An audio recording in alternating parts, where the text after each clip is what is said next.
I had a Storm playing, and USA was awesome with that. I mean, it was flawless from the moment I called them to getting the adjust out there to getting it approved. See how much you could save with USAA. Member pay for their participation. Blog Talk Radio. Here we go with the main event of the evening. Ladies and gentlemen in attendance, boxing fans joining us around the world. It's time for the Matthew Ball we're waiting for.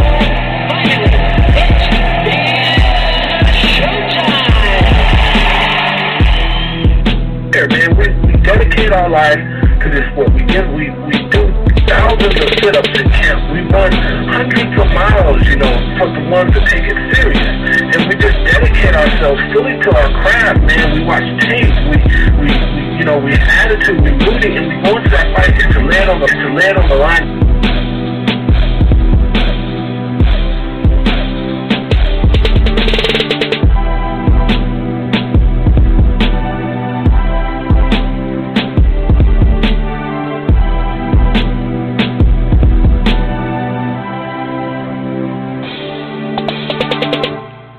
Hey, what up, boxing fans? This is the Rope-A-Dope Radio Podcast. I'm your host, Chris Carlson. We're live on a Tuesday.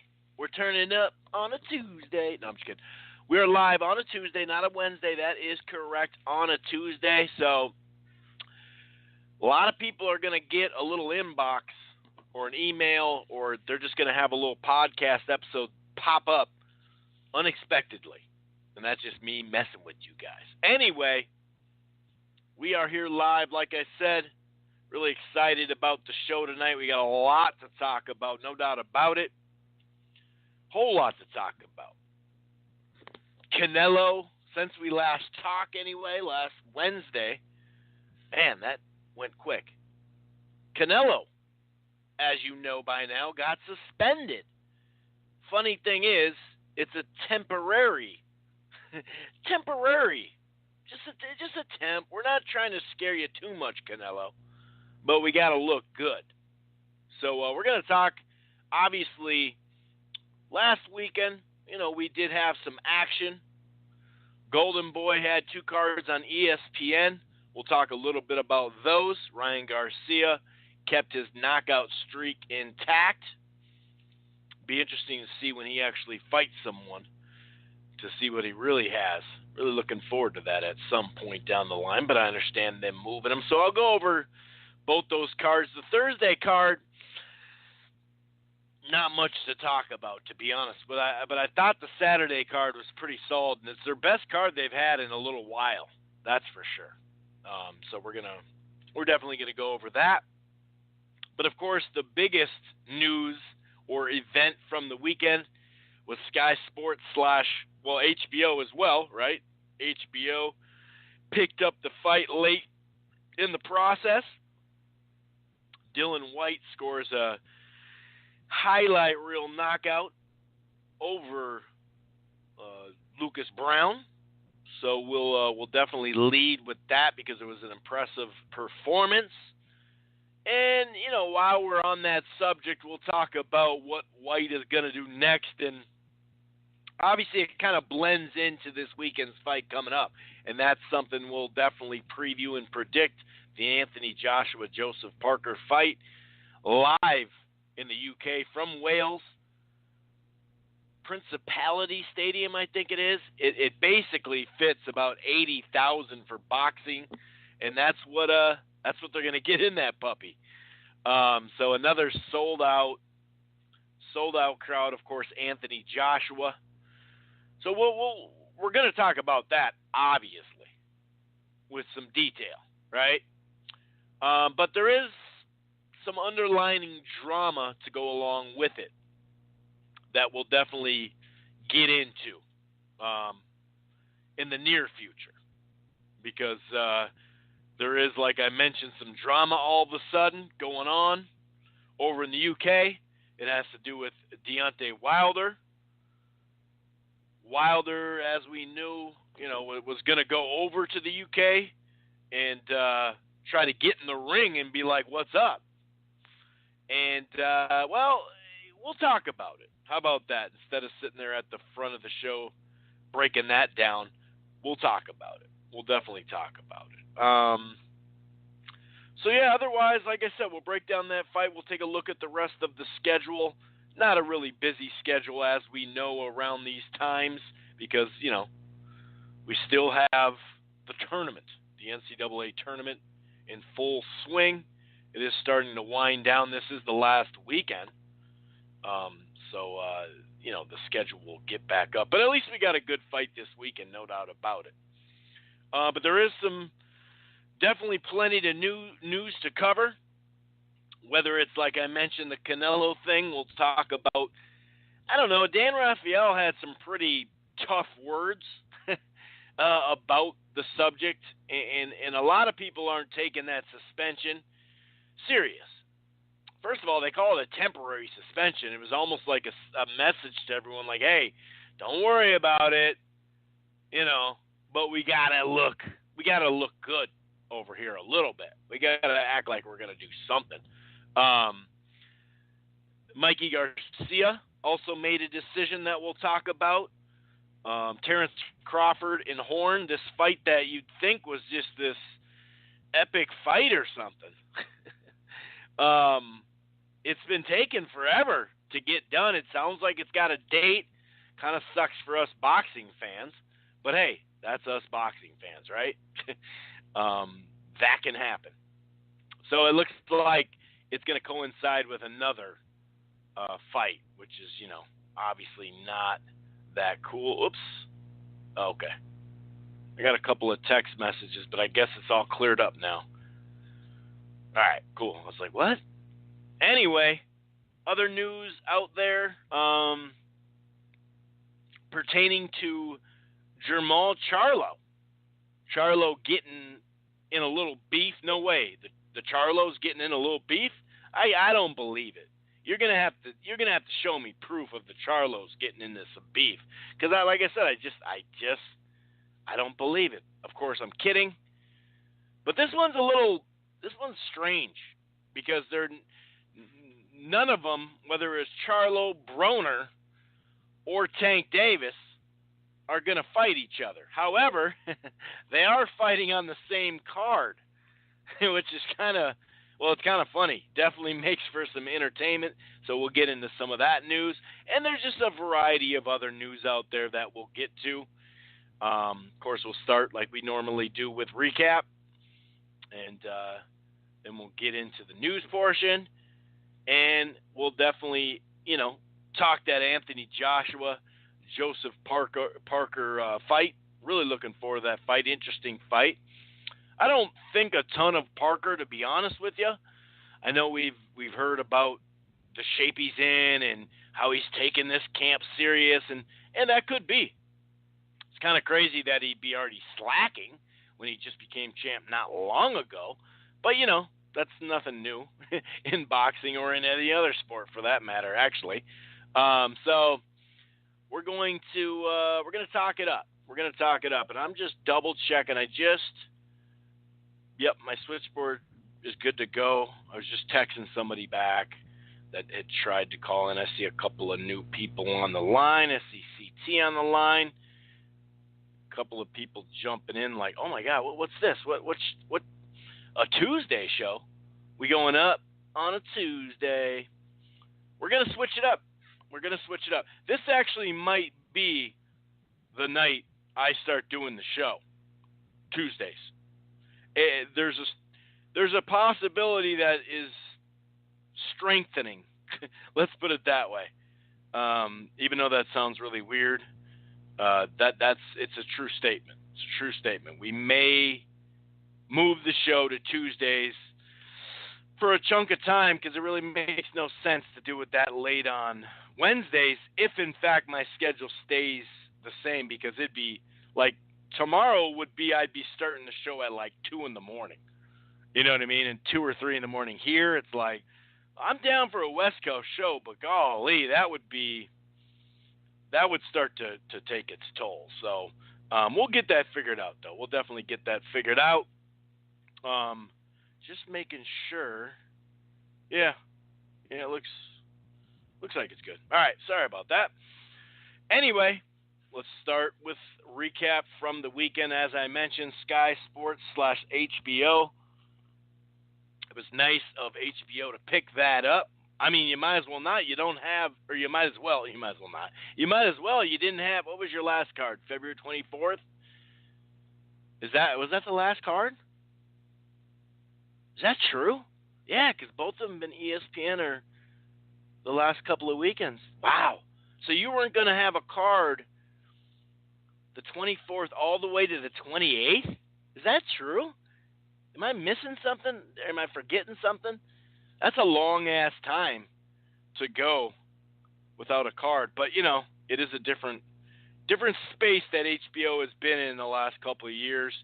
But, yeah, it just kind of clicked like, really? Holy shit. That's not good at all. That's horrible. Anyway, I'm really glad they picked this up. Not that it was some kind of phenomenal fight, but, hey, why not? You know what I mean? Why not be able to get to see some fights where you don't have to stream it or find out about it? A lot of times when you're trying to find a stream and it doesn't work and you got to go on YouTube, you're online and it's just easy to find out. Sometimes it's even in the title that, to find out what happened already before, wanting to see it fresh. It's a lot easier to go late night when I get home and search YouTube, and it's pretty vague by that point, and I'm not online and not a lot of people talking about it at that time. So it was kind of nice to have this on HBO. So kudos to HBO for picking up a decent heavyweight fight. I'm not going to sit there and gush over it, but, hey, it's better than what they've been, either giving us or not even giving us, right? So kudos to them for doing that. Hopefully they do more of that, especially this afternoon. I know that it's, from what I understand from hearing, Nelson over there at HBO, the guy in charge, and also Espinoza, they do say that these afternoon shows, although they're more inexpensive, no doubt about it, but it's also like it's kind of a pain in the ass for their scheduling, because I guess so much things that are going to be replays and whatnot are scheduled way out in advance, and they were just saying that they can be a little pain. They're cheaper, but then again, your rating isn't as good. A lot of times the night rating does better than the day. In fact, that was the case. I believe that was the case in this one, yeah. That's exactly the case. Anyway, I'm going to, God, I just can't, All right, I'm going to have to fix that in a little bit, or maybe it'll just go up. We'll see. I'm going to shut up and get into some of this recap. Anyway, Dillion Whyte took care of business. Lucas Browne came in 25-0 with 22 KOs.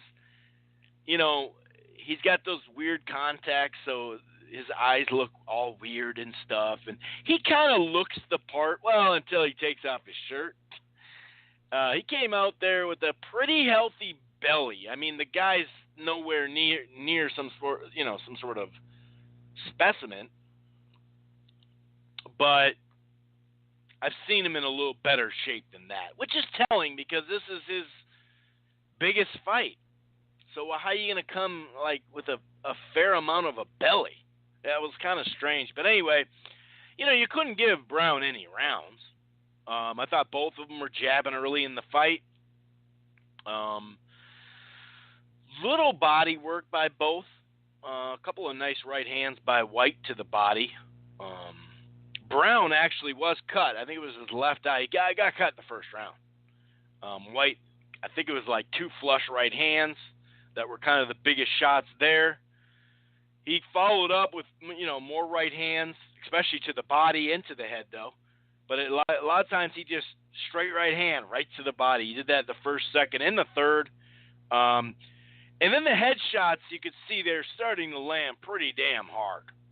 There was an awesome body shot in that third round, too.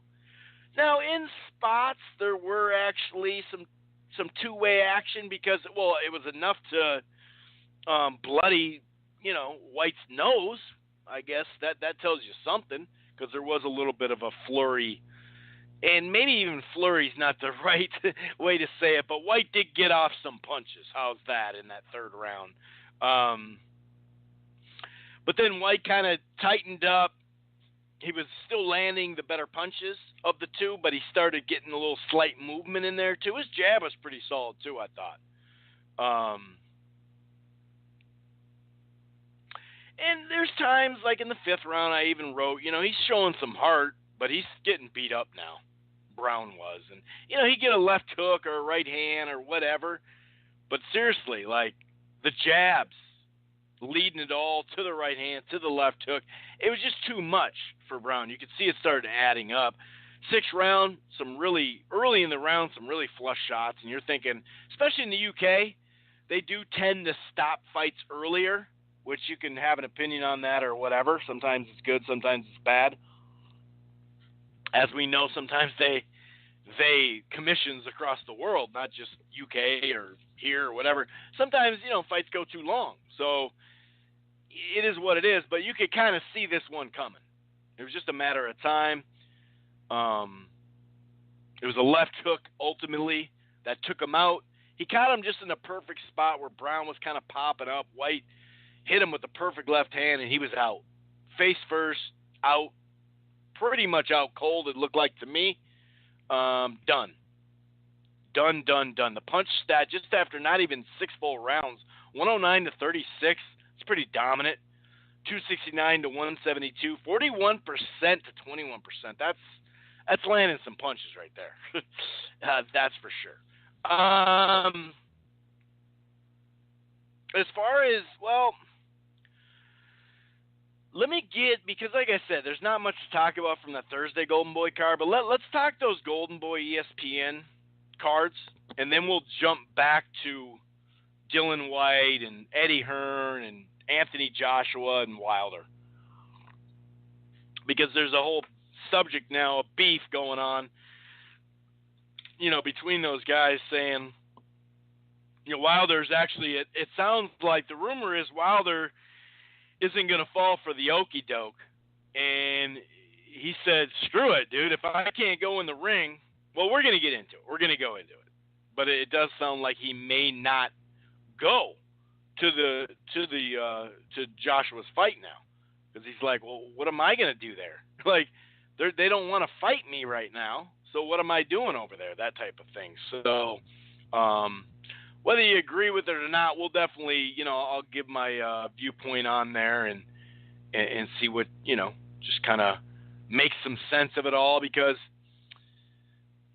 I don't know, man. It makes so much sense in a lot of ways, what Eddie says as far as fighting Wilder, but, he doesn't back it up with a contract and stuff like that. And anyway, let's not go down that path too quickly. Let's just let that marinate a little bit. As far as Thursday's card, though, I mean, here's the thing. Those Golden Boy cards on ESPN2, and these actually were both on ESPN back-to-back, and I believe their next one this weekend is on ESPN as well. And obviously, there's some openings right now because ESPN's like, hey, we'll take the content.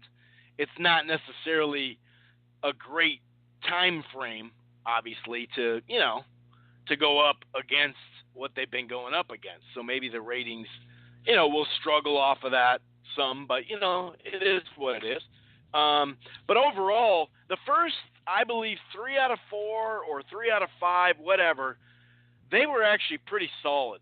And I was enjoying them, and I thought, okay, and we were talking them up, and not talking them up, just talking about them. Like, hey, man, that's cool. I really like what they're doing so far, and it's been pretty much downhill pretty quickly for those cards in general for the Golden Boy ESPN2, ESPN whatever cards. So some of them have been on tape delay, which, in the end, it pisses out boxing fans, tape delay. Doesn't piss me off that much because a lot of times I'm not watching them live, so really doesn't really do much for me. But I can understand if someone's got the night off and they're like, dog, I got to wait? Now I got to hopefully not – I can't be online, though, and, that type of thing. Now, some of these fights that they've had on there are just nothing.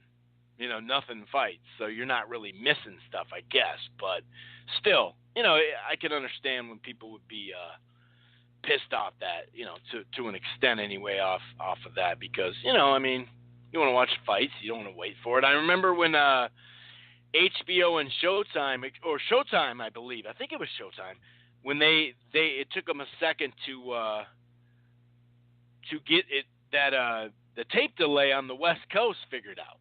Because I remember that was a big drama before. People were like, dude, what the hell? Like, I can't, especially with Twitter now, boxing Twitter's just, run shit. So it's like you kind of want to be on there when a fight's on there just to keep up with everything like that. And so it's, it's a little frustrating if you be like, all right, I'll talk to you guys in a couple hours, just waiting for that damn shoot.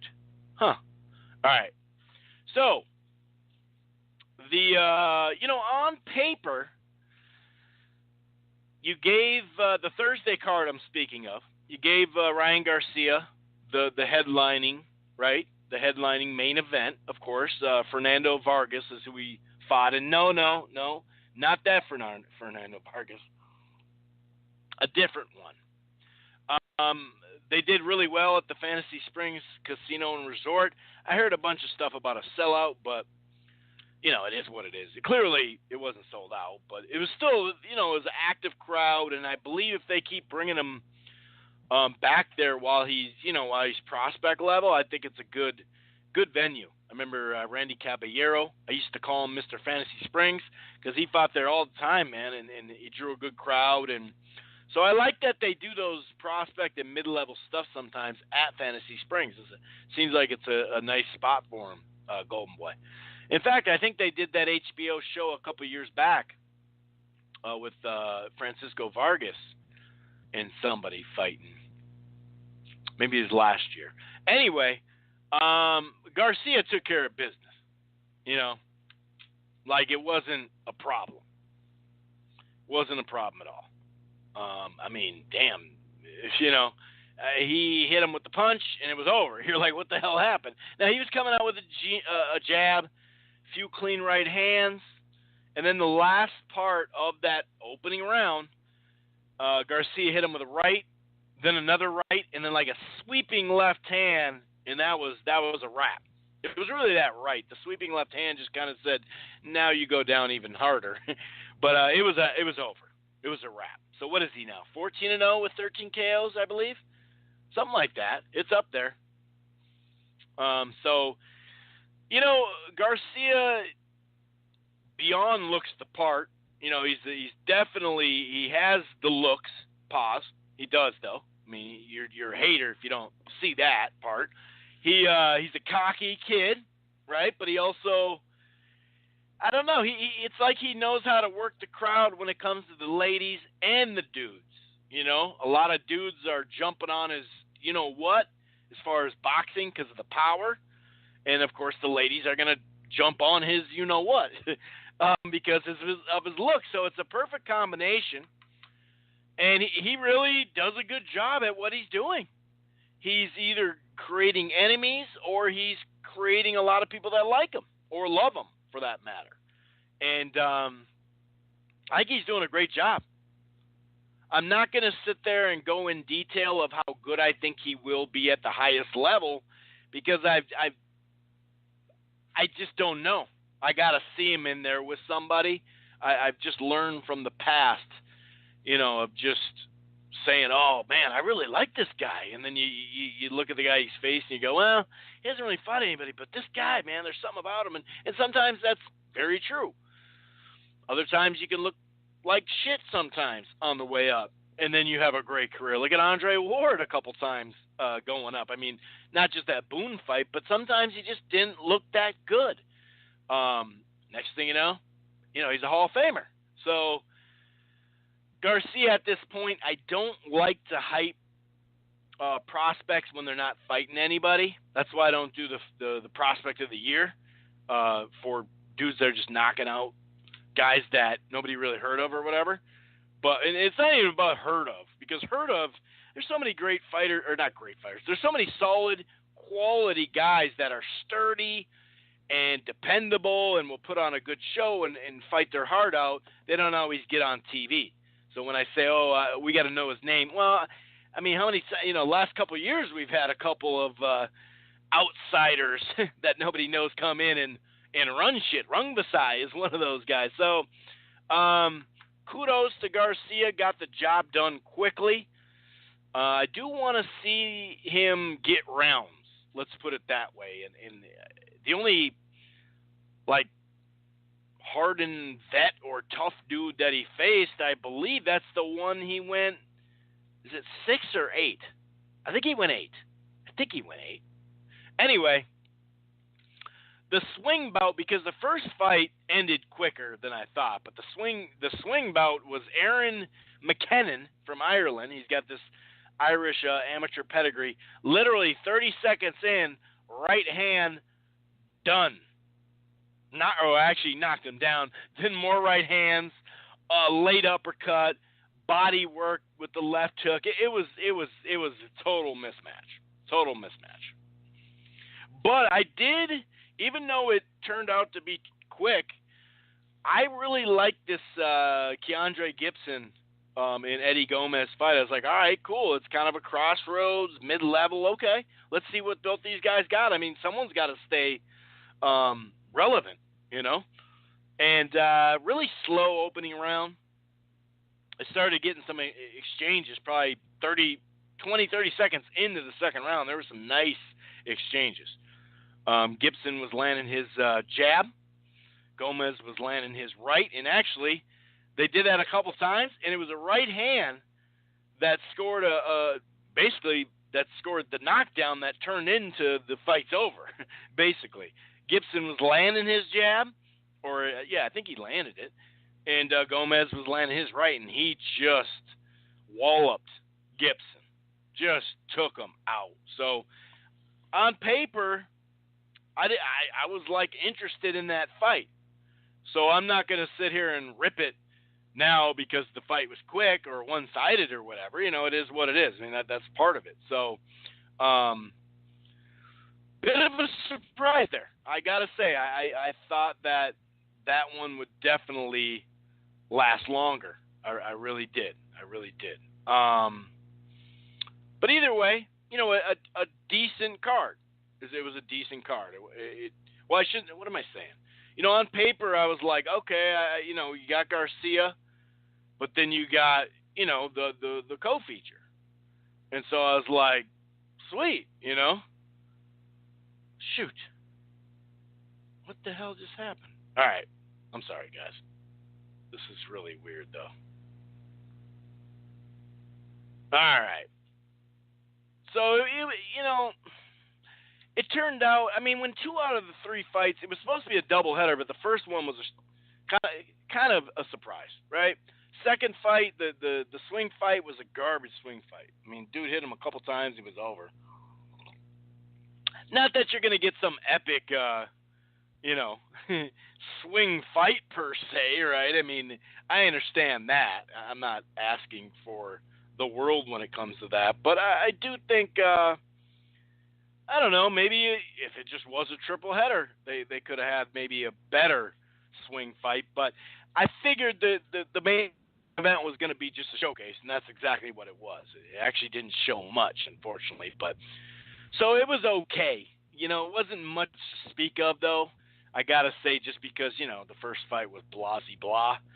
However, so it kind of felt like what they've been doing a little bit on Thursday. It was kind of like, man, still kind of disappointing because those other 2 fights just sucked. However, if you're going to be critical of something, like we do here, at the Rope It Up Radio podcast, we also like to be fair. If we're going to be critical, we're going to try to be as fair as possible.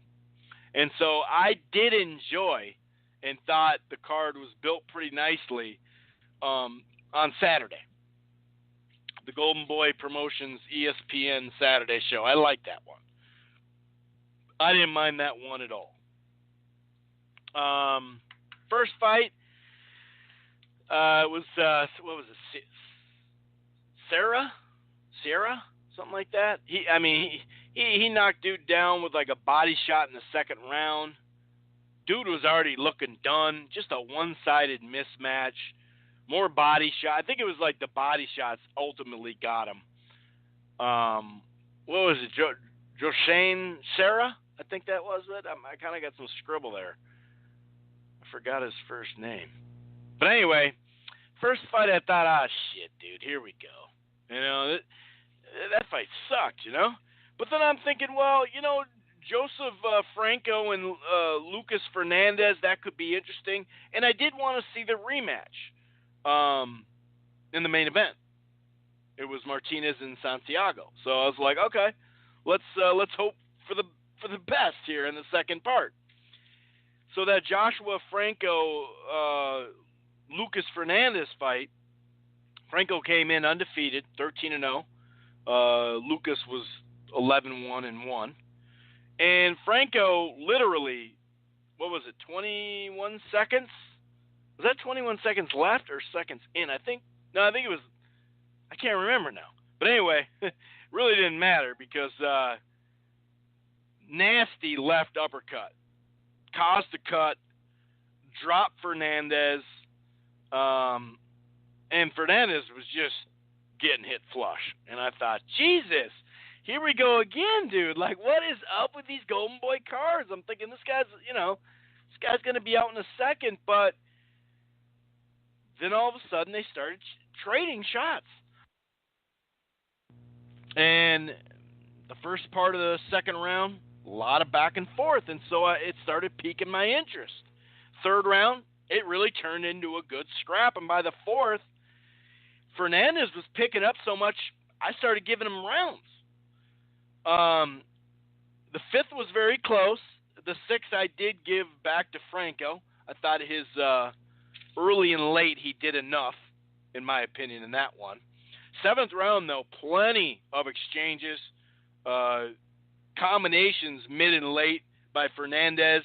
But yet, Franco did rally in that seventh round. Eighth round I gave to Franco. He started getting to the body with his hooks. Nice late right hand up top too. That was really nice.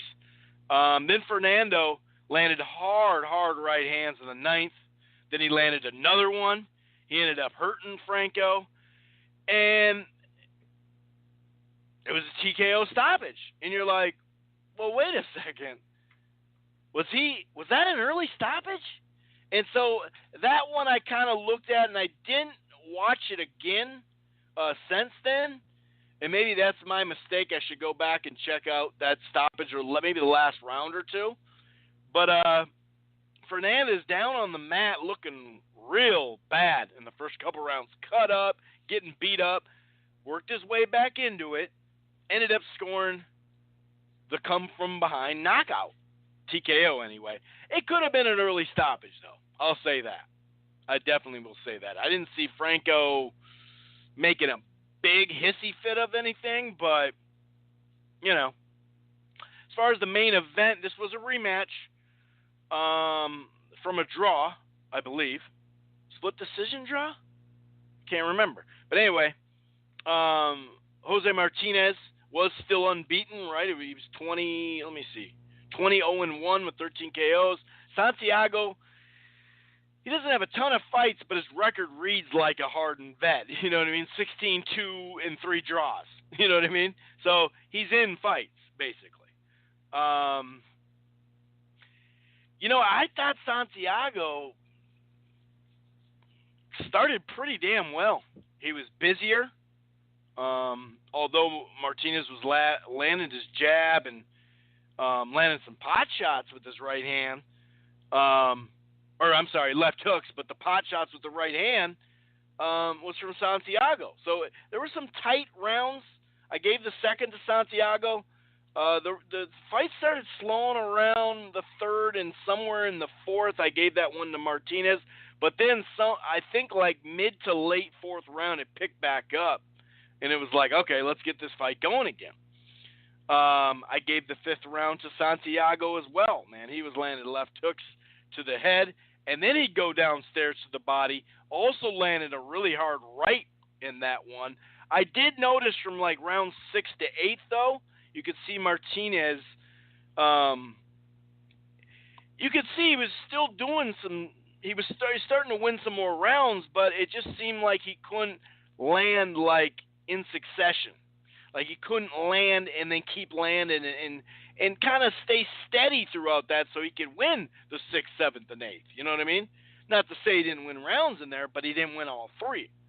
But by that time, you could see Santiago really had his left hook going and his movement.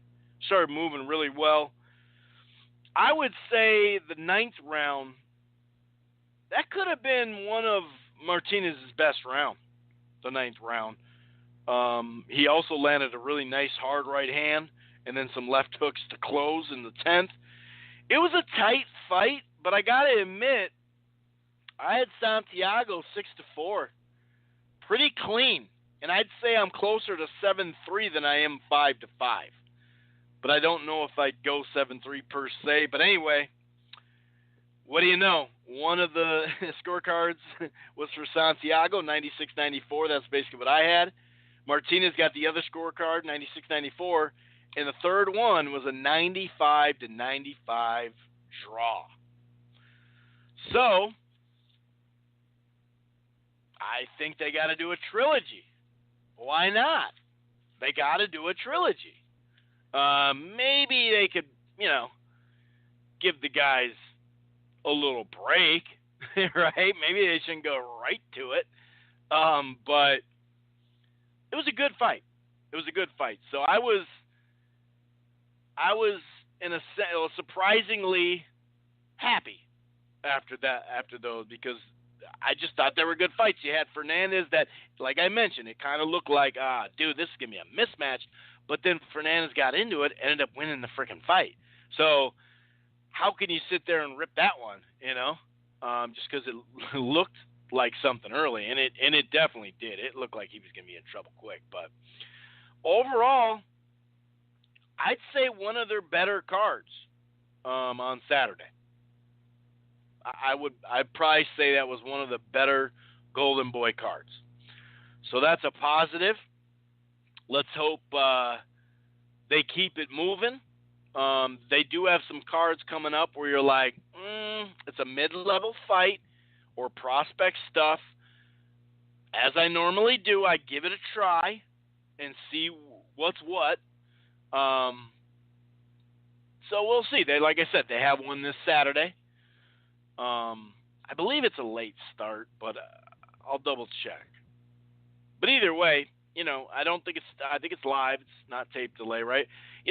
Usually the most random stuff is on ESPN when other channels have major sporting events. And so it's kind of cool that boxing, even though some of these seem like not that good of cards, which hopefully that improves, like I mentioned, but honestly, sometimes this is kind of cool that boxing's filling in, because they're always looking for some sort of filler or some sort of sporting event, but usually it's some random stuff. Or you're like, this, So it's pretty cool that boxing is getting a look like that. Not a huge look, like I said, of course. When you have so much damn basketball going on so many different channels, it is hard to get some kind of healthy rating. But, in fact, Thursday night did almost as good as Saturday night. They both did pretty good numbers, actually better than, well, I shouldn't say better than they've been doing, because, when you're on ESPN,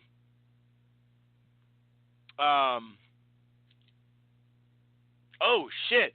CT, hang on real quick. Hang on, CT. Let me get you in real quick, like. What up, man? You got a minute or two? Yeah, probably got a minute or a few minutes, all right. Actually. But let's hear your pick here, because when I see your pick, I was like, I got to bring him in. Yeah. I just think for the matchup this Saturday, I'm going with Jones and Parker, mainly because I think Joshua's a good combination puncher, but he punches in spurts. And I think Parker's movement and his hand speed himself is going to give Joshua a little bit of trouble as far as Joshua to get his rhythm again. With Klitschko, he had time to to set up his rhythm again. But I think with Parker's movement, it's going to be a little bit harder for Parker to find him as far as getting his rhythm together, because I think Joshua isn't the most swift of feet. He kind of comes forward and steps, and then he'll throw a combination, where I think Parker's a more fluidity movement type boxer. And I think if he can hang in there for the first 4 or 5 rounds, I think the muscles of Joshua might fatigue mid to late rounds in the fight, and I think that's when Parker will take over. And I can see a late stoppage. He's going to have to go for a late stoppage. If he hurts Joshua, he's going to have to try to get him out of there, because I don't see Parker winning on the scorecards. So I'm picking Parker by a late stoppage. I think he's going to hit Joshua with something. Yeah, I know a lot of people I kind of debated with on that subject, but I just really see Parker being bad stylistic match for Joshua. I could be wrong. Interesting. I love it. Hey, man, that's what it's all about. You got to take some risk. You got anything else before you got a dip? No, I'm just hoping that I know I read today that was it Frank Warren was saying Billy Joe Saunders couldn't go and he wouldn't be ready enough to cover for Canelo if the fight was going to be canceled. So I don't know who they would find for Triple G, but I think they might still let the fight go. I mean, they let Francisco Vargas fight go. They let the Eric Morales fight go when they had the same type of substance. So I think the fight will probably go on. Yeah, I think you're right. I think it will. Yeah. Dan Raphael put out some shit, though, that kind of has people thinking like, maybe it won't. So we'll see. Yeah. Maybe he's just trying to follow up and trying to make it more legit or something, you know? Yeah, I think I read something on that. And if I could touch on Whyte, I think that was a great performance by him. Considering, the guy that was in front of him, and Brown was supposed to be this big puncher, but Whyte made it look pretty easy to me. And that left hook was man, that was devastating. That was a devastating left hook. Instead of fighting Wilder for Whyte to fight Wilder, I don't really think they should do that. I want to see Whyte fight Jarrell Miller if Miller is to get past his next opponent. I think they're more of an even matchup. Yeah, it'll be interesting to see how this all tunes out, because Eddie Hearn's, doing what he does, and he's kind of starting a little fire over there in the UK right now. So it'll be kind of interesting how this weekend turns out. Basically, I guess Wilder's like, man, why would I come there now when you're telling me I'm not going to get the fight? I can't even get in the ring. Why would I even come now? And so now Eddie Hearn's kind of flipping it like, oh, wait a second, we were going to let you in the ring. You're just not going to dictate to us that you're getting into the ring. But then they both were saying he's not getting in the ring. So it's kind of a weird little thing they got going on there. But thanks for fitting it in, man. I appreciate it. Yeah, thank you. I just had one thing to talk about that subject as far as, Wilder happened to go over there. How come Joshua doesn't ever have to come over there to his fights? You know what I mean? What's fair is fair. I know that's Wilder what he wants to do, but you never hear anybody saying, well, why doesn't Joshua come over here and just scout out the performance of his, future opponent or whatever? I think it should go both ways, but it could, it's all about how the fighter wants to do it. So maybe it's something Wilder wanted to do personally. But thanks for putting me on the show real quick. I got to leave in a few minutes, and I'll be on next week. All right, man. You take it easy. Are you going to put a little dough on that, by the way? I was thinking about it because somebody said, well, if you truly believe that. You don't got to put much. I know. I don't even know what the spread's at yet, but I don't know. I'll actually send you some stuff on that. Okay. All right, thanks. But you might as well, man. If you got an inkling, if you kind of feel it, you feel it in your gut or something. I mean, even $30 or $50, it's it's not a whole lot of money, but you get a payoff. So that could happen, man. Could happen. All right, I'm gonna ask my boy where the place is to go at, because I know there's a place around here that I just gotta ask him exactly where it's at, and I'll try to go there before Saturday. Yeah. Good call. All right. Thanks a lot. All right, Chris. man. Yes, sir. You take it easy. Have a good weekend. You too. Thank you. Nice. All right, so we already got one for Parker. You got to love it. You got to love it. Yeah, I mean, well, I'll get into the pick later. But as far as the drama, and I see Wood on, I'm going to go to you in just a couple of minutes here, sir. So as far as, before we get into the chunk of any kind of news or go to Wood here in a moment, and get into Parker and Joshua and all that stuff. Here's the thing. Last week, Eddie Hearn, well, first of all, it was Anthony Joshua. Anthony Joshua said Deontay Wilder's not coming in the ring. So he can come on over here if he wants. That's fine. He's not getting in the ring. You know, it was because a lot of people pointed to, well, Vladimir Klitschko got in the ring, dude. So what, Wilder can't get in the ring?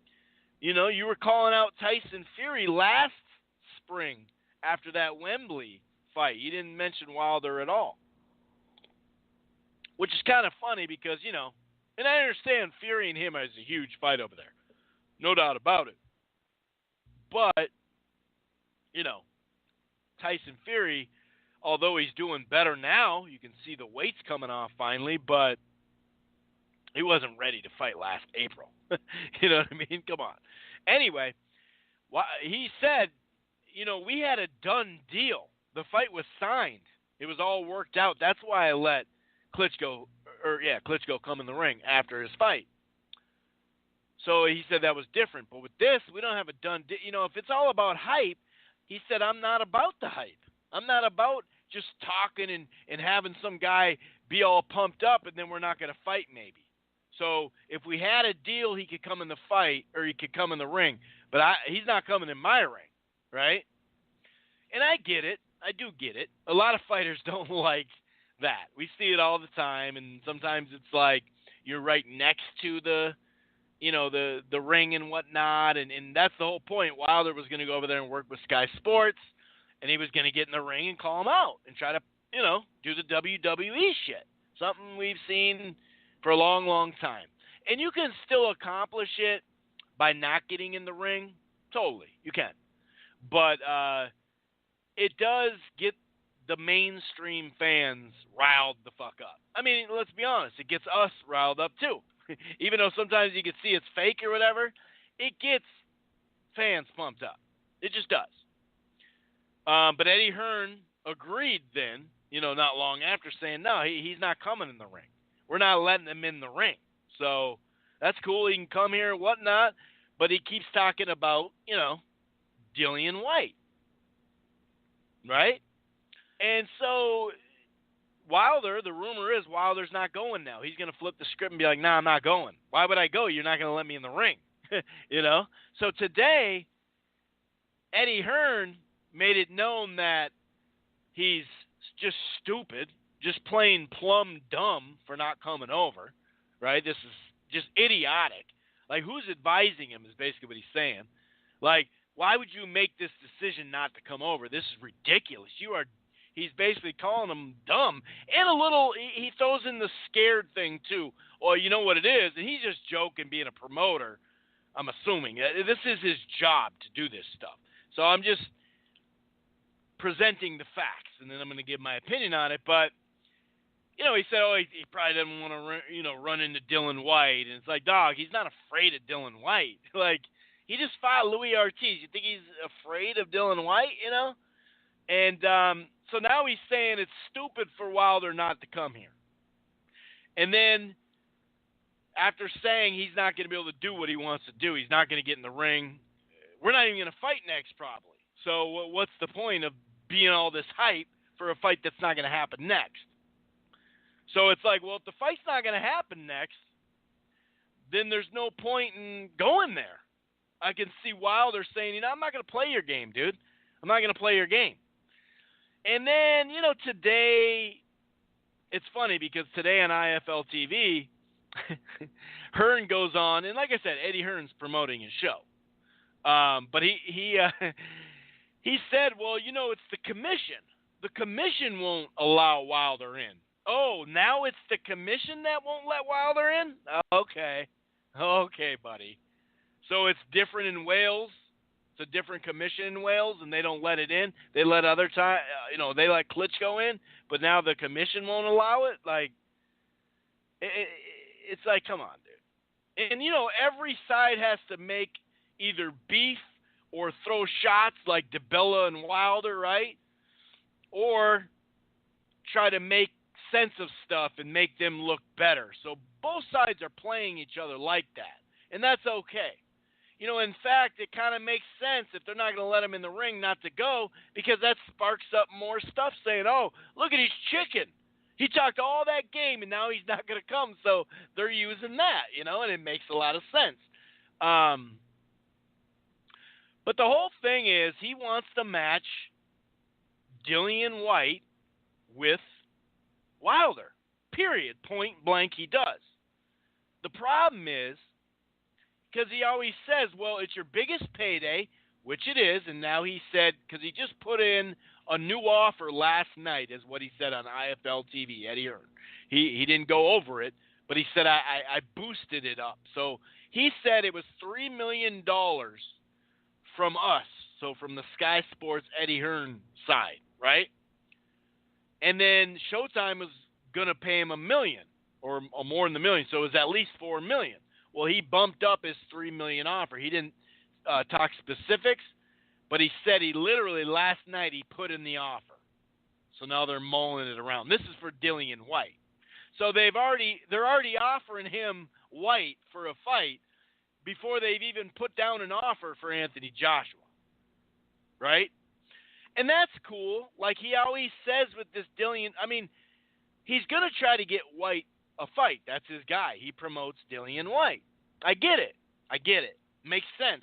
I've always been on board with this fight. But to get on board fully, you have to sign a contract for the next fight, like a verbal agreement. I'm not going to say they have to get the terms all figured out and all that in a venue or something like that, or So, and that's something that Wilder has said. I'll go fight it. I'll fight him. I'll fight Whyte in the UK, but you gotta give me some security, saying the next fight is there. Let's put it in writing. Which that makes sense. That's a very boxing thing to do, right? In fact, we just talked about it last week. How Bob doesn't want to rush the Prograis and Ramirez fight for obvious reasons. They're gonna try to put a co-feature together, a doubleheader where they're on the same card to promote the next fight, whatever. We see it all the time. This is but here's the thing. This is where Eddie Hearn's bullshitting. He's doing his job. He's doing his due diligence as a promoter, but he's bullshitting. See, that's our job as the media to kind of cut through this stuff and really be like, just tell me what you're trying to say. And so we kind of try to cut through that stuff. And it's funny because he says the Dillion Whyte Wilder fight, if fought at the O2 Arena in front of a sellout, crowd and on pay-per-view, it would build up. It would blow up Anthony Joshua versus Deontay Wilder. And I do think it would have an effect. I think if I'm okay, I'm on board in a sense with Anthony coming here. If the first fight's going to be in America, which it sounds like in Vegas, or at least that's what they're skewing to, well, it does make sense for Joshua to be here and fight once at the Barclays. They already have an August date in Barclays mapped out. They're trying to get, they're trying to line up Big Baby Miller to get him a W against Duhaupas and then fight a unbeaten Brooklyn fighter there. Which it is kind of funny that, so who did Jared Miller fight to get to Wilder? Let's go over that. Compared to what it's funny. So Wilder, it's kind of funny how who earns a shot at Joshua and who doesn't.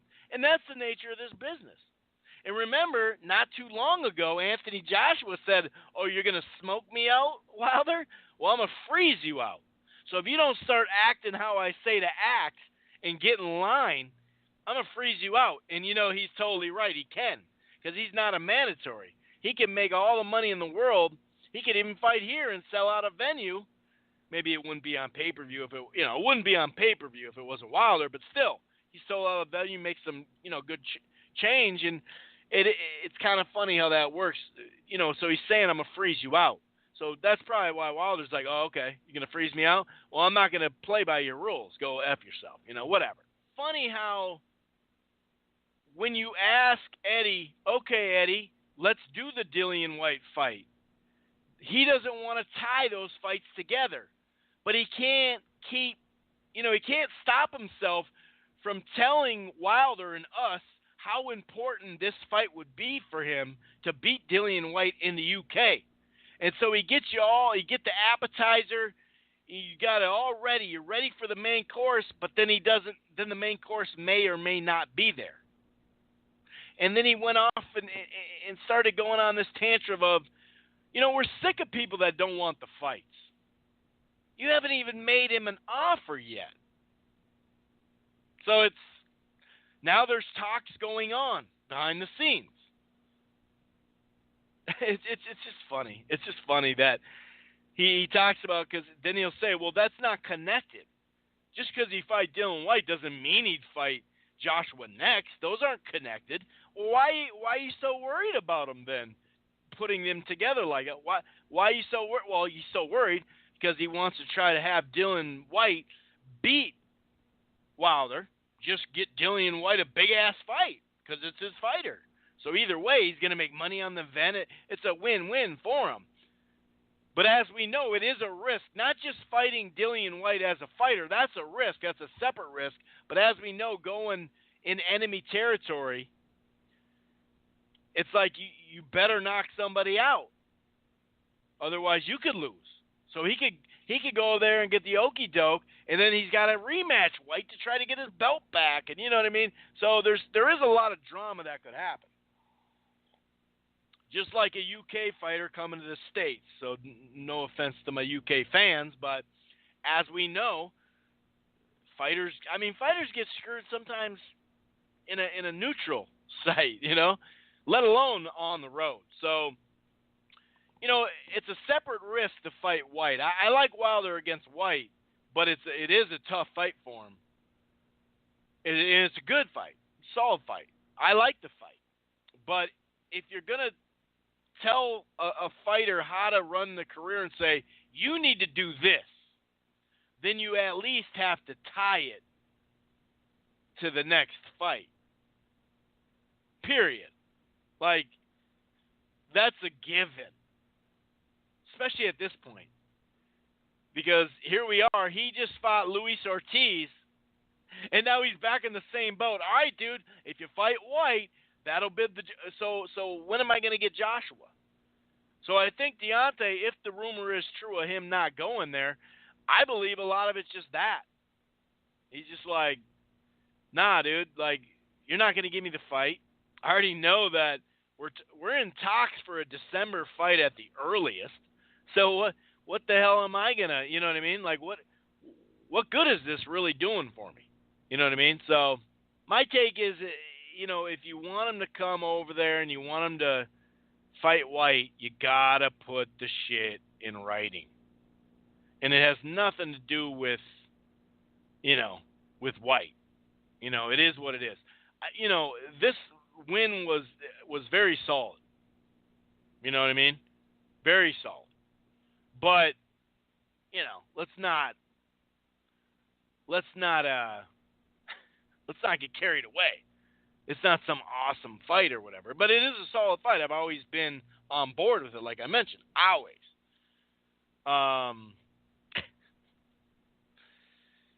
But it is pretty funny, man. But this is the game. This is how the game, works. So I don't know, man. We're gonna find out here if this thing's gonna happen. And I hope this time around. I really hope this time around that Hearn would at least humble himself enough to be like, okay, I get it. You know what I mean? Like, we do have to tie that fight. You know, and I kind of believe that that's where they're going. But it is kind of fun to watch this stuff back and forth because, like I said, a lot of it's just talk, and it's just trash talk.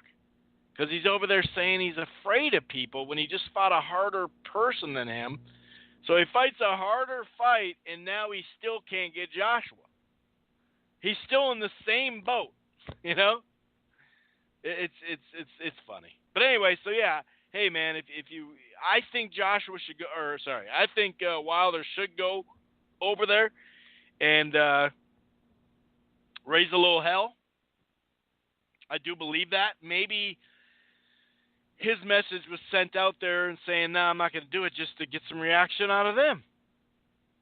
It was kind of funny, though, how it's like, well, I'm going to win the fight, then I'm going to say what I have to say, then I'll allow you to come in my ring.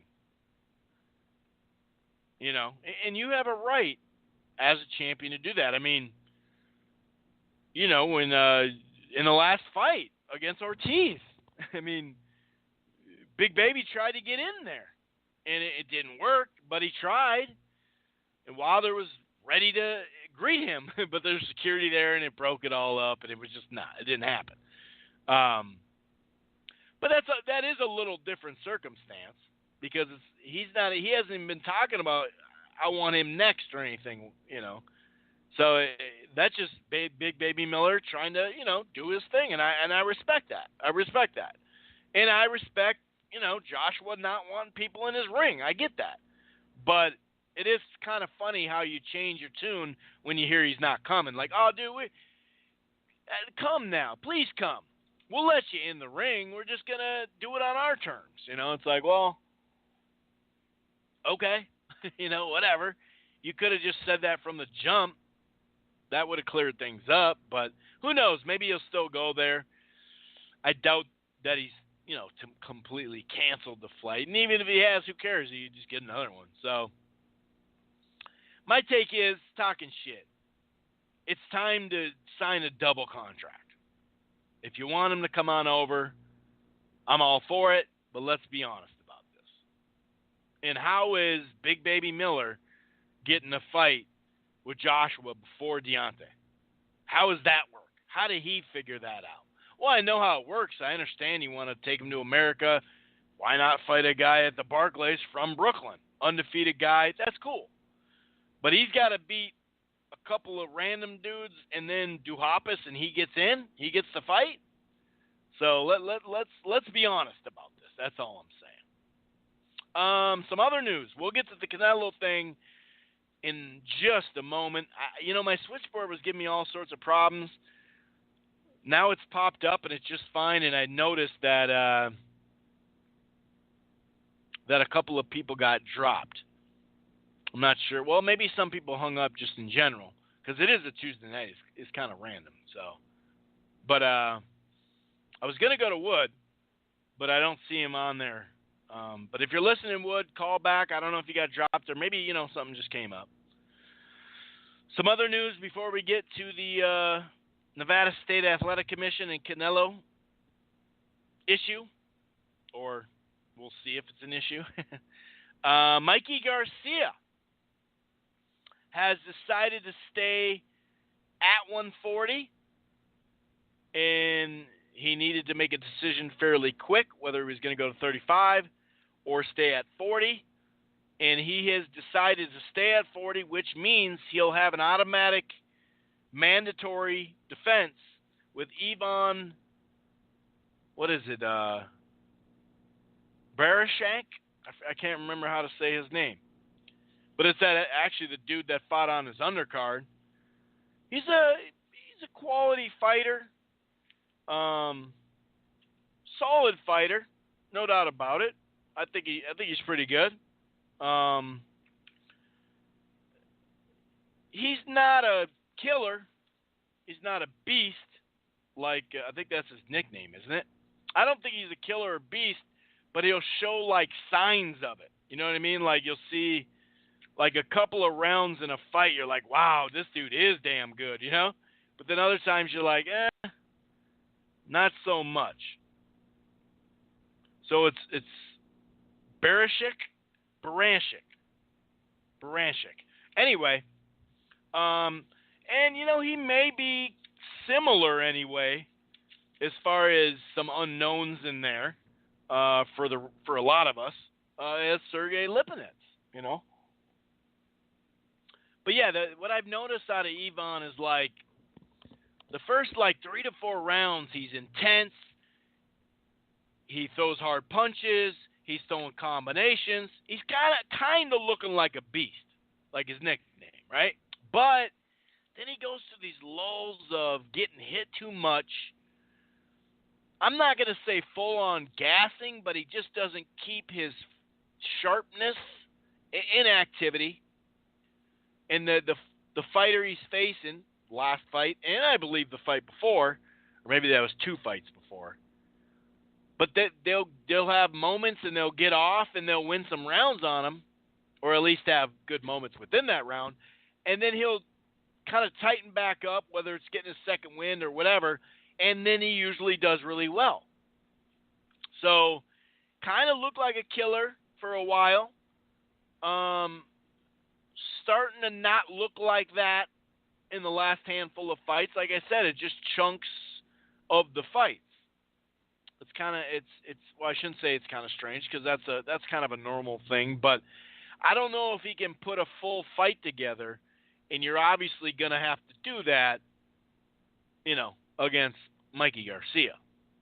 So, you know, I guess the thing is, I did want him to go to 135, fight Easter Jr., get another belt, have 2 belts, let Lomachenko fight. Well, they would already fought before he would fight Easter. So, you know, them 2 fight and then put the pressure on the winner.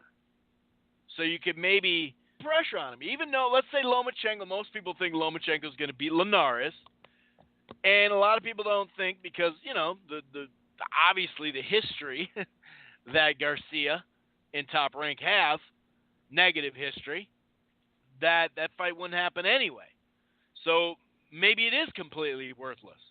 So I can understand him saying, well, dude, I'm not going to get that fight anyway.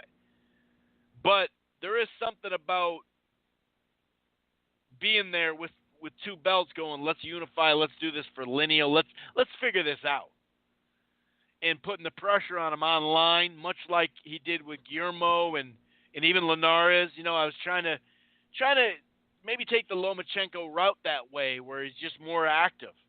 Like, I'm here, and I want to fight you. Let's get this fight made. You know, that type of thing. But it's easy for me to say that on the sideline, saying, dude, just go fight Easter and then go put the pressure on him. Well, if he's probably not going to get the fight, then he's thinking, that's cool and all, but I'm not going to get the fight. So I'm going to go down one more time, fight Easter Jr. And you got to admit, the last 3 fights of Easter Jr., or last 3 out of 4, I should say, because he did have that Stay Busy fight in there. Honestly, like, Comey was a tight-ass fight. Really tight fight. Shabakov, another really good, fun-to-watch fight, but very close. And then, obviously, Javier Fortuna in, what was that, January, right? That was another tight fight. So his stock has fallen some. And if he goes down and beats Easter Jr., in a sense, he's not going to get credit. He probably won't, you know. And then so he goes down to fight some dude he won't get credit for, and then he tries to get Lomachenko in the ring. That doesn't happen. Then what? And so from that point of view, I guess I could see it. It was just my preference to him trying to clean out 135. But if he were to stay at 140 for the next couple of years, you know, that would work for me too. The one thing is, Linares, if he does pull off the upset, Linares even said he'd go to 140 and fight Mikey He said this before any of these fights got made and stuff. So I guess he just got to hope Linares wins. But then again, there's probably a rematch clause in there, so I have no clue. But yeah, I'm a little disappointed, but I do kind of understand it a little bit. The fight would be fighting here soon because they're now, going to be in negotiations for the next month. If they don't get it figured out, it'd be purse bid a week later. So the shit's going to pop off, and that's good for his schedule too, just to keep active. So he'll fight in the summer, it sounds like. So it's probably be a good fight, and 140 is wide open now. So we do have some interesting fights, obviously. It'll be really. I can't wait to find out how they figure that Ramirez and Prograis fight out, because Ramirez is another fighter that Garcia probably wouldn't be able to fight because it's a top-ranked fighter. We'll see. I just really hope he stays at 140 for at least, this year and next year minimum. I really want him to try to be the best at 140 and clearly see it. You know what I mean? And show it. But anyway, that's a little bit of news there. As I mentioned, Terrence Crawford and Jeff Hearn has been rescheduled. It's still going to be in Vegas. It's going to be at the MGM Grand, June 9th, which kind of sucks because Abner Mares and Leo Santa Cruz rematch is in L.A. at Staples Center that same night. So not only do you have dueling cards, you have dueling West Coast cards. I guess the saving grace for the Showtime card might be that they'll put it on the ESPN stream, that ESPN Plus, what it's going to be called. There's no official word on if it's going to be on normal ESPN or if it's going to be part of that stream. So I have no clue. And we don't have any information about the stream would cost. Do you have to sign up for a year? Can you just sign up for a month? Can you just pay like, hey, dude, I'll give you? How about they should just have a $9.99 charge or a $20 charge just for a one-time stream? That's really what I felt like this was going to be. So we'll see. I really don't know. It's hard for me to judge that one because I don't know if it'll be on that ESPN Plus stream. I don't know the deal. Hopefully it just gets on normal ESPN because, like I said, I think I mentioned this last week too. It's like no matter how many people sign up for that ESPN Plus in the first couple months, there's no way it's going to be 80 million people because ESPN has over 80 million people, homes, TVs, So the pay-per-view was going to limit the exposure anyway. But if you're going to put it on a pay-per-view that's on a stream that you may have to sign up for, I don't know how that's going to work. So either way, I know that there'd be more people watching it on ESPN than there would be on that ESPN Plus stream. You already have the ESPN stream. That's obviously people. You have to have ESPN to get it. But yada, yada, yada. Anyway, we'll fill you back in with that. I don't know, man. It just sucks for Crawford because, he hasn't fought since August. Now he supposedly hurt his hand. Just put the shit on normal ESPN, dude, or put it on ABC for that matter. But put it on ESPN, dude. Give Terrence that million-plus audience. I mean, he's fighting a guy that was in front of over 4 million people last summer in Hearn, and he fought hard. So why not fight a guy that people will at least go, oh, yeah, this dude, I could just hear it at the bar. This dude fought Manny last year. Okay, yeah, I know this guy. I've heard about this Crawford dude, this, that, and the other, and it grows his brand. But I don't know. I'm going to stop there, though, because they may decide. I still think they're putting the feelers out for this ESPN Plus thing, not the actual stream. That's coming out, obviously. They've been working on that for a while. But I still think they're putting the feelers out to how the fans would react to it being on ESPN Plus. That's just my opinion. But if it is on ESPN, obviously it'd be going head-to-head, with Showtime, and that always kind of sucks too. For both sides, ratings-wise. But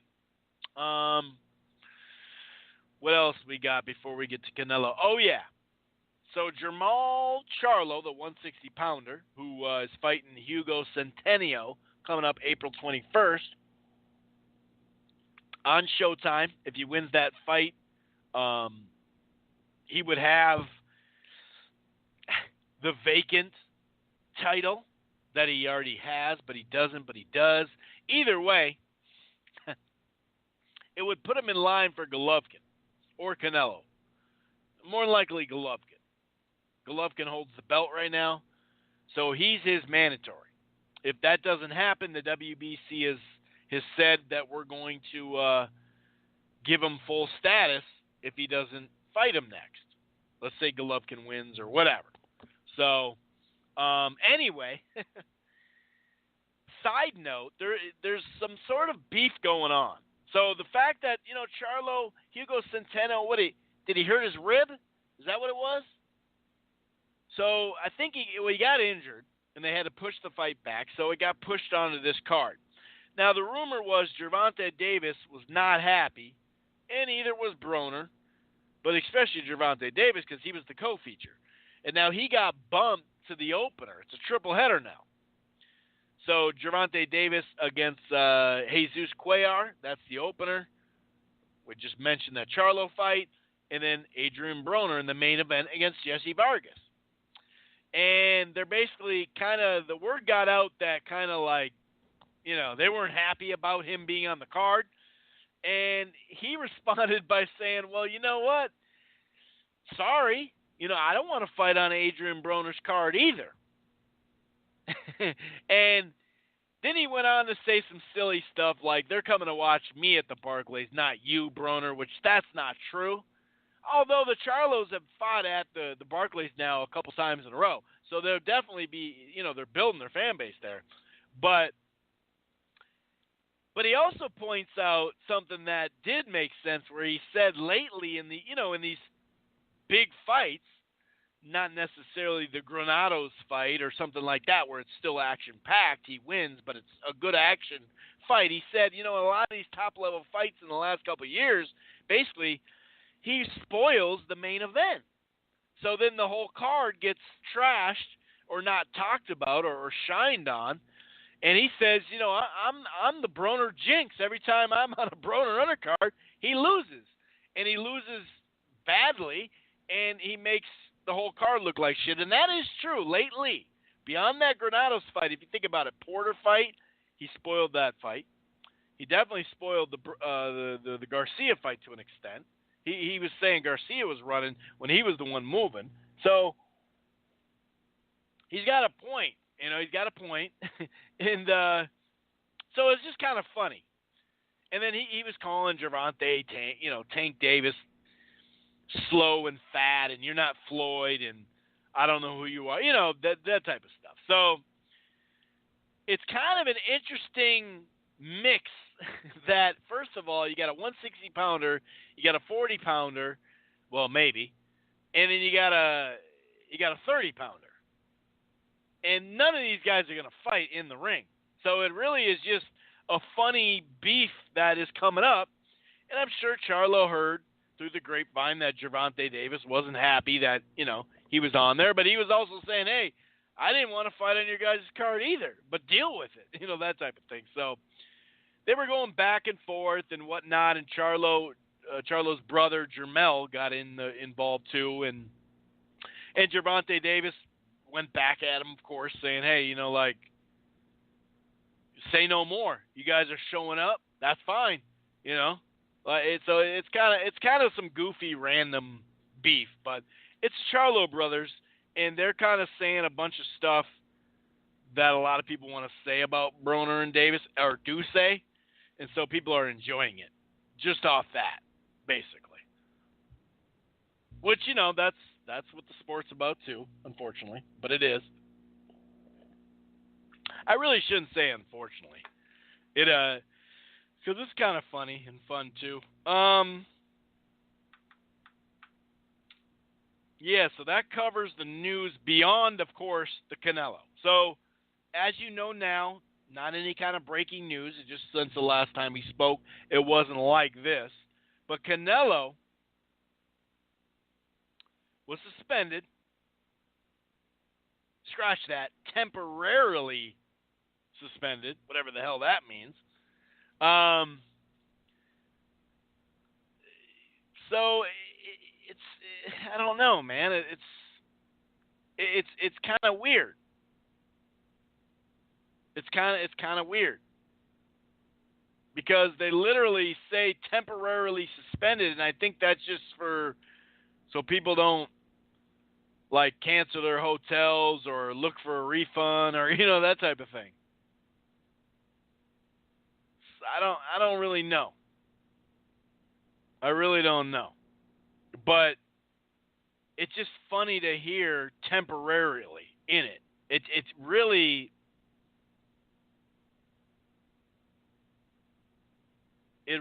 just kind of doesn't really it cheapens it basically.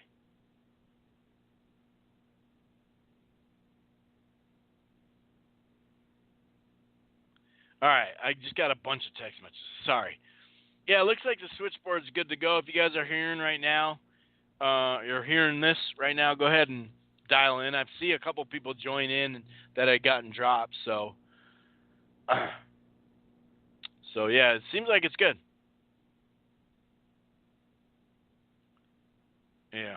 All right. So it looks really fake when you temporarily suspend somebody. So April 10th is the hearing. They're doing an investigation right now. It was a little shaky, or not a little. It was shaky how we found out about it, because generally we find out about it, like when the promoter finds out about it, the news goes out. Generally, anyway. That's how a lot of these have turned out. This one, it felt like there was a little delay, like they were investigating it a little bit, but they're still kind of figuring it out. But the WBC can't be investigated that much more because they're the ones saying, we believe Canelo's just fine. So, and as far as that other side of the Golden Boy side, Oscar says that, Canelo plans to speak publicly, but he just wants to let the investigation be over. And then I'll say my piece, whatever. And, we talked about last week how Golovkin was sending shots at Oscar, claiming he's cheating or dirty and I couldn't figure out if he meant as a fighter or now he's on drugs or he's helping inject, because remember he talked about the needle marks too on his abs. And I got a little more information about that, and a lot of people are telling me that that's not where you wouldn't shoot it right in your ab. But that I don't know that to be a fact. I've just heard that from several people, and it always kind of seems strange to me, but whatever. But my point is, Oscar was like, hey, dude, we can bring a lawsuit here quick. I don't know what you're talking about. Me cheating too? I'm cheating? Who's cheating? So I don't know. I figured that they'd strike back with some of that. But April 10th is the hearing to see if that suspension is just temporary by the Nevada State Athletic Commission or that it'll be official. So they're doing the commission is doing their research. And, of course, the trace amounts and the fact that it came out, it sounded like just one test, but there was two tests that he failed. Is the trace amount at a much higher level than the other one? Now he's passed a bunch of tests. Some of that information needs to be released, no doubt about it, and related to some other cases. Obviously, that Francisco Vargas case. So we'll find out how this thing's going to work out. I'll tell you this, I'll be surprised if they cancel it. I will be surprised. And some people are saying, well, Francisco Vargas, and I agree, he did get away with it. However, that was in California. I believe that was at the StubHub. So that's under the California Commission, not Nevada. So that's different. And remember, the WBC allowed them to get away with it. And VADA just tested him more. And that was what was going to happen here. That's what's happening here. But the commission didn't really say shit in California. It was actually VADA. It was WBC making the decision. So the WBC are handling the Francisco Vargas and the Canelo Alvarez thing very similar. Because after all, they did, they just say, move your camp to America. We're going to get you, we're going to test the shit out of you. That type of thing. Same thing they did with Francisco. So it just now, like I mentioned, the difference is the commission is trying to cover their ass, dude, because they were they didn't do shit about it. And then all of a sudden there was a fair amount of flack going around, and they're probably like, dude, let's do something. We got to do something. And so that's my point. Now, Dan Rafael has made it pretty damn clear that he thinks that this fight will not go on. I'm not quoting him by saying he says there's no way in hell this thing's going to go on, but that's basically what he's saying. In fact, tweet, I'll go to it right now. Here it is. This is his tweet 7 hours ago. When the Nevada Commission extends Canelo's suspension, which I expect it will do, and KOs the May 5th fight, who should Golovkin fight? And he went on to say, whoever doesn't think this is real, they're out of their mind. This is real, dude. This is a real suspension. Like, this is gonna, you know what I mean? It's gonna happen. Now, of course, Boo Boo, Demetrius Andrade, threw his hat in the ring, but he'll probably find a way to. Well, maybe it won't be him. Maybe it'll be his people. He'll find a way to not fight the fight or something like that. He'll pass the offer up or something. But he put his name in the hat, which I'm sure a lot of people would put their name in the hat. And the Billy Joe Saunders, it sucks. He just hurt his hand, so technically he wouldn't be ready. CT said something like that. Yeah, he wouldn't be ready. I wonder if they'd find a way to be ready for that fight, though. No, but of all the fights you'd want against a come-forward fighter, that'd be the fight you'd want to have your hands. Because you're going to need to jab the shit out of him to keep him off you, obviously, right? So, I don't know, man. To be honest with you, I just don't. That's a funny statement, to be honest with you. Isn't it funny that certain things that we say that we do, it's just a natural thing. To be honest with you, oh, what am I not being fucking honest? Other times, it's funny how a figure of speech can kind of just be strange. Anyway, I feel like they're going to let him go. That's what I feel. I just think there's too much damn money on the line. And it is a different guy in there now. Different person. And that person wasn't there when Mayweather was allowed to fight and then go to jail for a month or whatever it was, 60 days or whatever. I think it was it 45 days in the end with good behavior? I don't remember. But I'd be very surprised, man. I'd be really surprised if that fight didn't go down. But you never know. It would really suck too, but not really, because it's like, well, this is what happens, dude, when you cheat. So I guess it's such a mixed result. I guess it's a mixed feeling because we've already gone down this line with this drug. So we've heard many, not just boxers, but we've heard many of Mexican athletes have this drug in their system at trace amounts. So it's easy to dismiss. Now, could he have been out of camp too long and put on some weight and was trying to cut weight? Maybe. Who knows? Could he be masking? Could he be using it as a masking agent? Oh, definitely could be, 100%. Well, I shouldn't say 100% because that makes it sound like he is, but that could be 100% exactly what's going on. Maybe that's the case. You never know. Maybe he did. Maybe he's just masking it. I mean, he did look big as fuck, the first time around. Now, that test didn't come up, but then again, when I look back at it, it does feel like they started testing earlier for this fight than they had previously, or even previous other fights that come together under this program.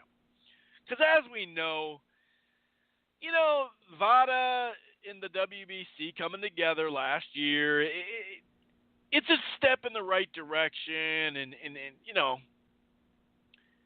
I'm happy it's happening. It is a step. It's like, it's a good thing. It's a great thing to an extent. But as we know, if the WBC is in charge, which clearly they're not now, they've even come out to defend Canelo after the Nevada. Like, we're still with you, bud. We're still with you. Canelo, man, we're still with you. I know you don't like the WBC, but we're with you, buddy. And they don't like the WBC because, they made that mandatory with Golovkin instead of letting them sneak by a little bit longer. But anyway, so literally, April 10th? So we're talking less than 2 weeks, aren't we? Less than 2 weeks. Or about 2 weeks. Oh, dude, that's bomb. It's going to be on a Wednesday. I got to do my show that day. That might screw stuff up, actually. Oh, wait, I'm looking at the wrong thing. It's not. Oh, yeah, the 11th. Was it the 14th or the 11th? It's the 10th. Okay. Oh, it's on a Tuesday. All right, well, that might work. 816, I'm going to go to you in just a second. I think, actually, maybe I'll go to you now because I think I got it. Yeah, it's all done as far as news. I will in a little bit after I talk to 816 and maybe a couple other people that jump in. The number to dial is 646-381-4990. 22 minutes, 12 seconds, 11 seconds, 10 seconds, 9 seconds. 22 minutes left of the live stream. 646-381-4990. That's 646-381-4990. Maybe you're going to the club to get a little workout in. Bring us with you. Maybe you're doing some late night grocery shopping. Bring us with you. Maybe you're working right now. The night shift, right? On the road or wherever the hell you work at night. Bring us with you. 646-381-4990. And I forgot to say this at the start, but if this is your first time listening to the Rope It Up Radio podcast, welcome. Thank you. We stream it live here every week. It's either Tuesday or Wednesday, kind of a combo right now. It streams live here at blogtalkradio.com/Rope It Up Radio. It also archives there. It's the headquarters, but of course, you can check it out anywhere, this podcast. I mean, Apple Podcasts, aka iTunes. If you rate and review the show there, that really helps. Stitcher, Spreaker, Player FM. Player FM is a really great source. We get a lot of listens from there. And, of course, it's also part of the Grueling Truth Sports Podcast Network. And they're available everywhere I just mentioned, and also on iHeartRadio. That's iHeartRadio. It's the Grueling Truth Sports Podcast Network. You got boxing, football, basketball, baseball, a whole lot of different topics. And, they do have a website as well. You can check out the shows there. They post articles there as well. I post boxing in college football / college basketball and NBA articles as well in the playoffs. TheGruelingTruth.net. That's TheGruelingTruth.net. They got a great sponsor over there, MyBookie.ag. That's MyBookie.ag. And going on right now on RingTV.com or 360 Boxing Promotion Facebook, there is a live stream going on right now. It's a new 360 Boxing Promotions from the guy who runs K2, right? Tom Loeffler. This is his own thing. Ryan Martin and Luis Eduardo Flores are 140-pounders. They're fighting in that division right now. They're fighting in the main event. They're fighting in that division. What the hell am I talking about? So they're 140, and they're fighting at 140. Also, I mentioned this weekend, what the hell is burning? I think someone burned some popcorn. Anyway, Mark DeLuca is fighting Agginton. I've never heard of that guy. But Jason Quigley, a guy that we kind of know on the up and up. He hurt his hand. He fought Glenn Tapia last, spring. I remember that. He's taking on Daniel Rosario. So, yeah, there's this one's actually on ESPN2. Unlike the last two cards for Golden Boy, this one's back to ESPN2. And, of course, it's always available either way on ESPN Deportes. So that is the fight card beyond what we got going on. Of course, from Cardiff, Wales, in front of almost 80,000 people on Showtime here, Sky Sports Box Office, live in the UK. Anthony Joshua versus Joseph Parker. 12 rounds, heavyweight unification, IBF, WBA, and the WBO on the line. I'm going to talk about that fight in just a short little bit. I'm going to go ahead and bring in 816 to the fray and see what he has to say. 816, what's going on, man? What's going on, brother? How you doing? I'm doing pretty good, man. I'm doing pretty good. Not bad at all. How are you doing? I'm all right, man. I want to jump right into the Anthony Joshua, Joseph Parker fight coming up real soon. I want to let's get to it, man. What you got for me, man?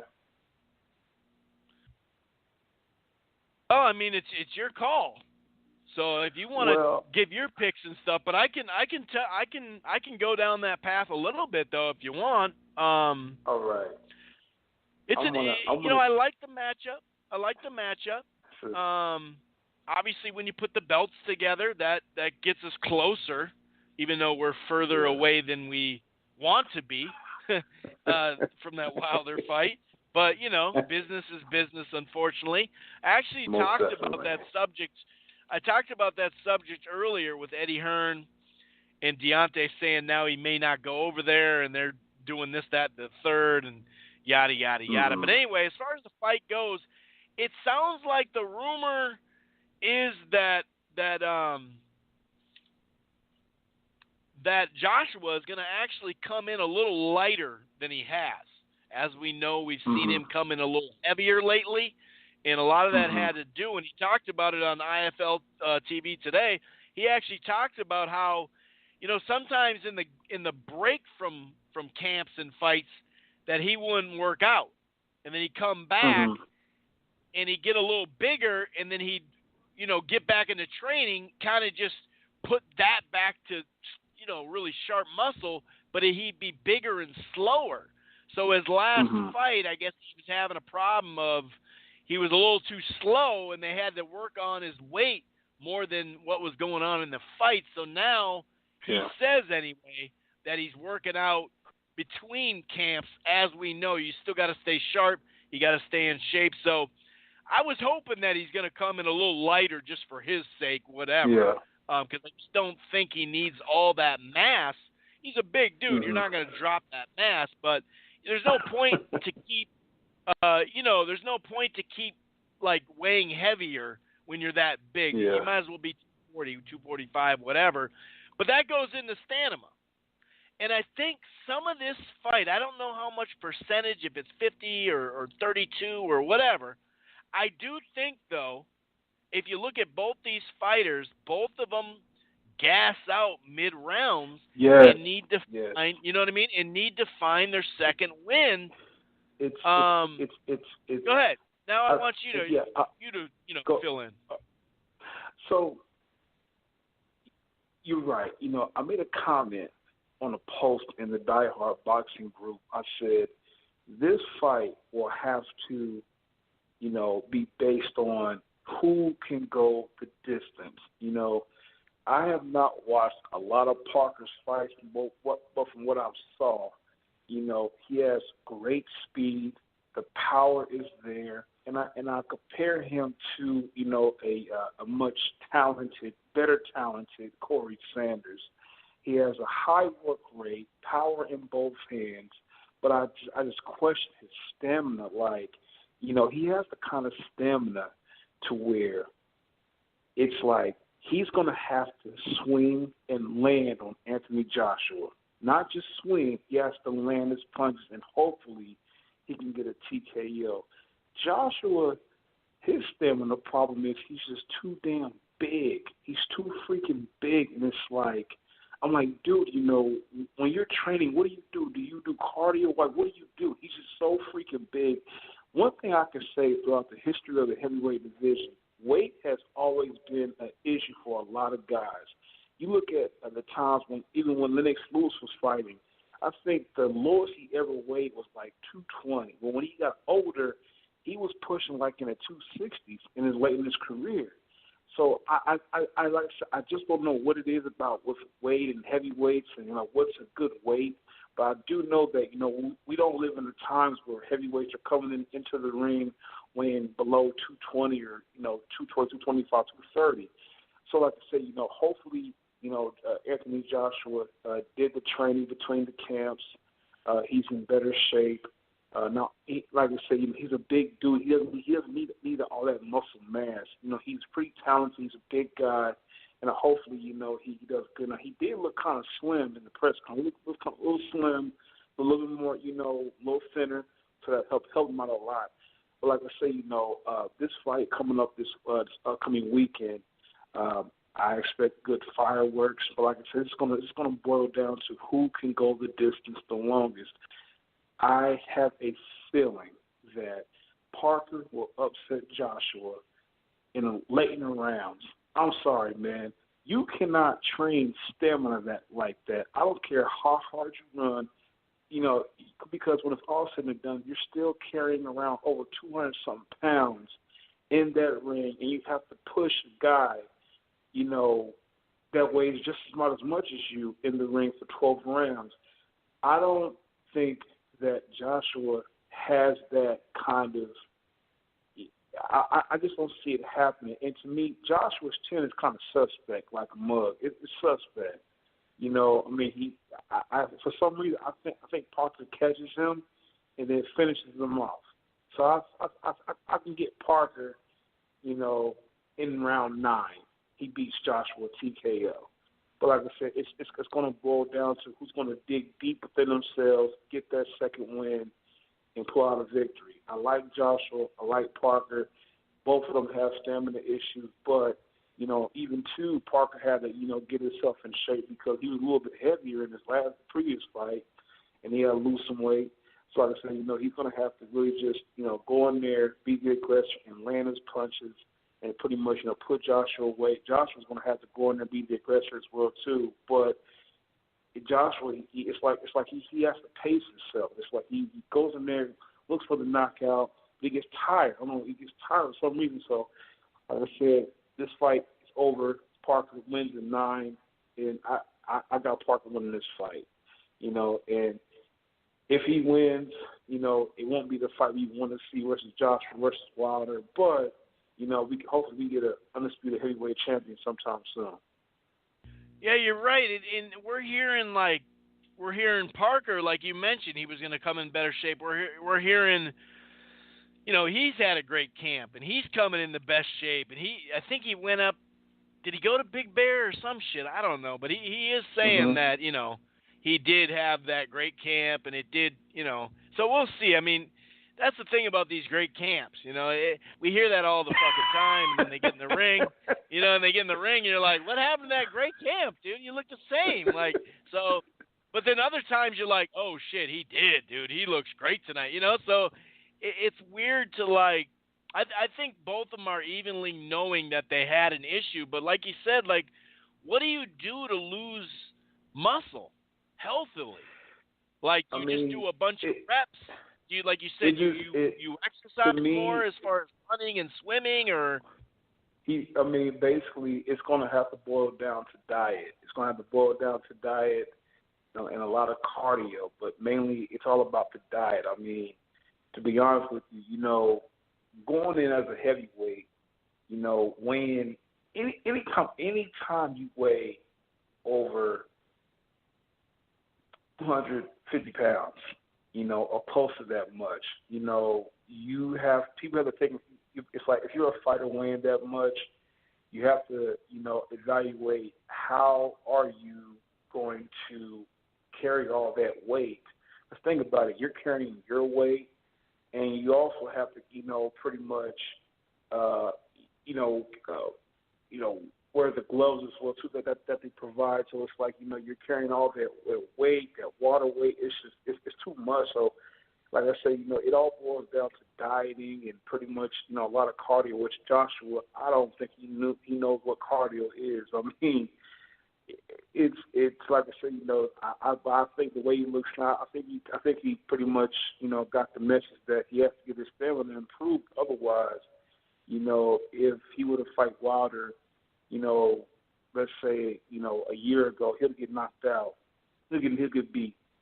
He'll get knocked out. So like I say, it boils down to all about your diet. But it just seems like the past few years, heavyweights have struggled with their weight. And to be honest with you, there's no limit to the heavyweight division unless you're over 300-some pounds. But but when you get to like the 250 mark, 245 mark, it kind of raises flags. Like, okay, what the hell you been doing? I mean, hell, even when Luis Ortiz fought Wilder, he was big. He was freaking huge.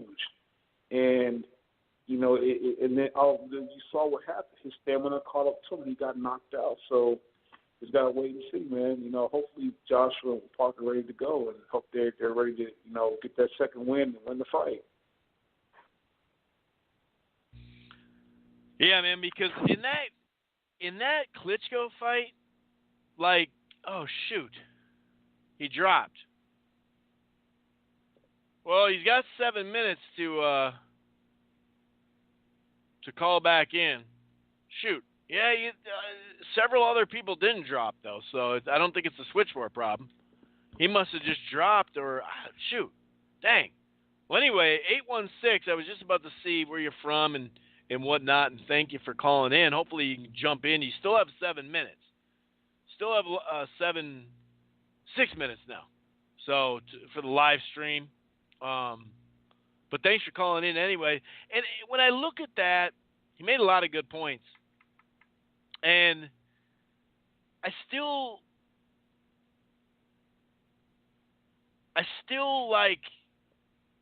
can't get out of my head. You know how certain things just get stuck in your head when you're trying to predict, and you're like, yeah, but dude, he's susceptible to the left hand or whatever it is, right? And that Klitschko fight, like, he was gassed for 3 straight rounds. Like, I totally understand getting your second win, getting your third win, right? I understand punching yourself out within a round. Totally get that. You got to take a 20-second, 45-second breather. You got to hang on the ropes. You better not hang on the ropes too much unless you're Floyd. But even Mayweather, a guy that's always in shape, we've seen him get punched out here. I mean, maybe a couple times in his career because he doesn't really go for it like that. But against Zab, against Chop Chop, he punched himself out in one of the rounds. It's no big deal. It happens all the time. It's not a big deal. But how many times have you seen, and I'm talking about a top-level, high-level fighter. I'm not talking about some dude that just picked up the fight 10 days before the fight or, late notice where you're not going to be in good shape. I'm not talking about that. I'm talking about how many fights in your life have you seen a guy gassed for 3 straight rounds? And a lot of people say, well, dude, I mean, he was throwing some big punches. Yeah, he was, but go back and count the punches, dude. There weren't that many punches in those rounds. Now, what he was throwing was hard.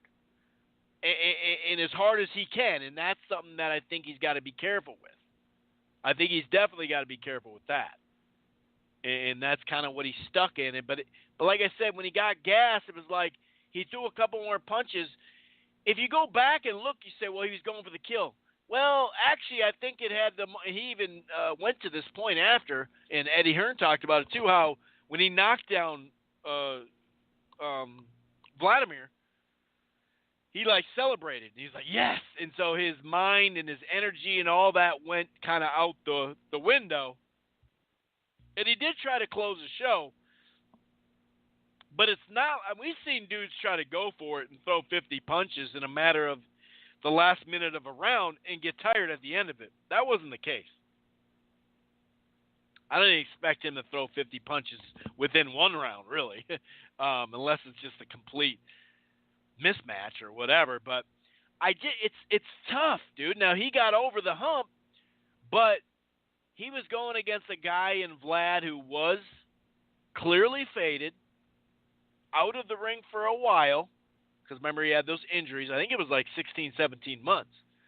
And just wasn't not only the same, but he's never been the guy that take you out. He'll take you out, but it's on his terms. And I understand why he does that, because you look at that, that dude 816, he brought up Corey Sanders. Go look at some of those other fights that he was trying to go for his. He was getting knocked down and knocked out or beat up, TKO, So I understand why he changed his style and he wants to be conservative. I get it, but when you got a guy hurt and tired, he dropped you, got up, couldn't finish you, got tired, you dropped him, and he was hurt, but it turned into being more tired than hurt once a couple more rounds went on. And it was blowing my mind. I'm sitting there going, oh, he's done, dude. Like, he's done. He's done. There's just no way around it, And that's how I felt. I really felt that way. And, by the way, I saw someone just pop in. 2 minutes and 30 seconds. My fault. 20 seconds left of the live stream. It's not going to go that long. Carcino can't make it tonight. I should actually see what's up with Dr. Uppercut. Shoot. Oh, you know what? I thought I texted him. I don't think my text. Huh. Dang. My text must have not went through. Anyway. So, that out of my head. I can't get it out of my head. And we've already had two people pick Joshua to lose by TKO.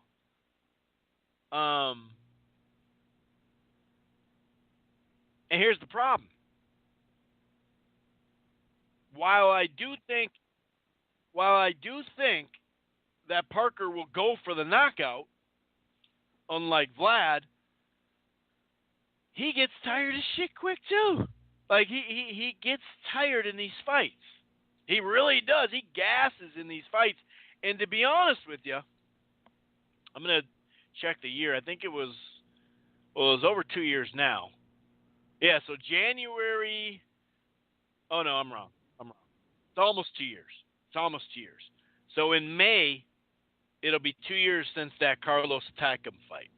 And when you go back and watch that fight, now that was his first tough opponent, tough guy. So, that plays into it. And when we're talking about getting gassed and your second win and all that, this is natural stuff. You got to get through it, and then you find your second win, you're good to go. It's no big, it's not a big deal. I'm not ripping them, obvious. But when you look at that Takam fight, or Takam, honestly, go back and score that fight, dude. It could have been a draw. It could have been Parker barely winning. It could have been Parker losing, dude. I mean, honestly, that was a tight-ass fight. Really tight fight. And I just think Anthony Joshua offers more than that. I was listening to Lukey's podcast. What up, Lukey? He's talking about the Andy Ruiz fight. They were talking about the Andy Ruiz fight, him and Mark. And Martin, actually. And they're so right, dude. Like, that was another tight-ass fight. That was a 7-5 fight. And God bless him, but how great is Andy Ruiz Jr., who, by the way, has a little Lucas Browne in him. And I'm not talking about the failed drug test. I'm talking about the belly, the chunkiness. So his last fight was against Hughie Fury, and Fury did spoil that fight, no doubt about it. I thought it was a close fight, though. I thought you could have, like, I get why people don't think Fury won the fight. I totally get that. But Parker wasn't cutting the ring off either. So, I don't know, man.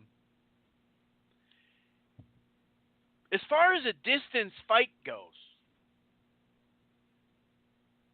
so they both get tired, they both gas out for a little bit, and they both get tired after the amount of punches that you think in your head that we're used to seeing that you shouldn't be getting tired at. That's what I feel. But then, you do have to put it in the heavyweight division. And that, I guess that's the lowest punch output out of all the divisions. I don't even think that's a guess. I think that's a fact. Like, on average, obviously. But, man, once you get to mid to late, what, Joshua went 11? Was it 11 with, yeah, Joshua went, it was 11th round that he knocked him out, I believe, right? Klitschko I'm speaking of? Maybe it's the 10th round. No, it was 11th round. Last one went to 10th round against Takem. And that shouldn't have been stopped. No, maybe he stopped him, or maybe they could have stopped it in a little bit. That shouldn't have been stopped. No, I don't think Takem was beating him or nothing like that. I've heard people say, "Oh, he got lucky, dude. He was going to lose that fight." I don't see that. But I did see those same flaws, and he got fucking a little gas in that fight, and he didn't do much to get gas. Now, if you can weather the power in the storm of one Anthony Joshua, if you look at the last couple of years, you got a 12-rounder, the one I mentioned, not even 2 years ago, would take him. You got another 12-rounder with Ruiz, and, of course, you're coming off 12-rounder. And actually, I forgot that what is it, Kojanu, or whatever the fuck his name is. He went 12 with him, too. Let me double-check on that. Yeah, he went 12 with him. So his last 3 fights have went 12 rounds. So he's been 12 rounds 4 times. That's a sizable advantage for Anthony. Now, Anthony Joshua in his last 2 fights have gone distance that he hadn't. So that's a positive for Anthony, who, by the way, has a pretty large reach, too. Anthony's not going to fight like Fury, though. He's not going to be either Fury, for that matter. He's not going to be – he may be on the outside, but he's still on the outer skirts. He's still in the pocket, though. He does like that distance, though. He does like that distance, to fire off that jab, come with that right hand. Obviously, that uppercut that looked like he was going to pop the top like a Pez dispenser of Klitschko. They did Klitschko wrong on that, on the Photoshop, too. They made him look like he had a 3-foot neck and shit. That was cold, dude. It was funny as hell, but that was cold. I just think that we're going to see a little bit more, well, not more patient. I think we're going to see AJ, the guy who's fundamentally sound, but gets hit. But he uses that jab. He uses distance. He likes to kind of fill out his opponent and then really start to go to town and start to land good shots. So I do think Anthony Joshua is going to win. Long story short, Anthony Joshua is winning this fight, but I think it's going to go 12. And I think there's going to be some moments, some give and take moments, because that's the thing. Parker will go off. It's just he'll get tired by the end of the round going off. But he will. He throws combination punches. And that's what makes this fight fun, because both of them have good power. I think Joshua has more power, It seems that way anyway. Will Parker be a little bit more crafty? Will he try to stay on the outside? Don't be surprised if this is a boring-ass fight for a little bit. It's heavyweights. These dudes can punch. They both have gas issues. Why would you want to throw a bunch of punches early? Eddie Hearn says this might be his hardest opponent. He's the promoter, though. On paper, clearly it's not the hardest, but you never know. Styles make fights. I think Tyson Fury and Wilder are harder fights than Parker, but then again, it's harder for different reasons. I see Wilder down on the cards against Anthony, but, that fight could end a different way. So if it's a stoppage, I say it'd be more like TKO stoppage. That's what I think. But I think it'll go the distance, and I think he'll get a unanimous decision. Something like let's say about 8-4, 9-3. So let's say maybe the first 6 rounds it's like 4-2, or maybe it's like 4 or 5 straight rounds for Joshua, and then. Hey, Carcino's got Parker by split decision. How the hell? I wish he was on. How the hell is he going to win a split decision on the road? Well, I guess if you 10-2 them, then maybe they give you a split. That could be, but I don't see him. I don't see anybody 10-2. Joshua. I think he's got skills, dude. He's a very accurate, clean, fluid puncher for that weight. Problem is, that weight. A lot of people will kind of poke fun at people that talk about weight and how you shouldn't be that big. But I mean, the shit's a fact, dude. Sometimes you really shouldn't. You shouldn't. But now we know that it was really Anthony just sitting around for a couple months, putting on a little weight. And then when you start to get back into full training, which includes weightlifting too, like he said, you end up, just making yourself bigger, but it makes yourself stiffer. It's like basketball players, for instance. To throw a punch, you got to have some finesse in there. Even Deontay Wilder can once in a while throw a finesse punch. But I bring the basketball player up because it's a finesse shot. You notice how Shaq and a bunch of these big-shouldered, broad-shouldered, big dudes can't shoot free throws because they're stiff, dude. They don't have the flow.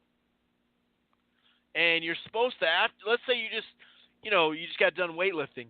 As a basketball player, you are technically supposed to, especially when you're younger and you're developing, you are supposed to put up some shots to keep your flexibility. And that's a big thing, stretching and yoga and all this stuff to keep your flexibility instead of just being all muscle. It's one thing to be lean muscle and ripped, or even like a swimmer build.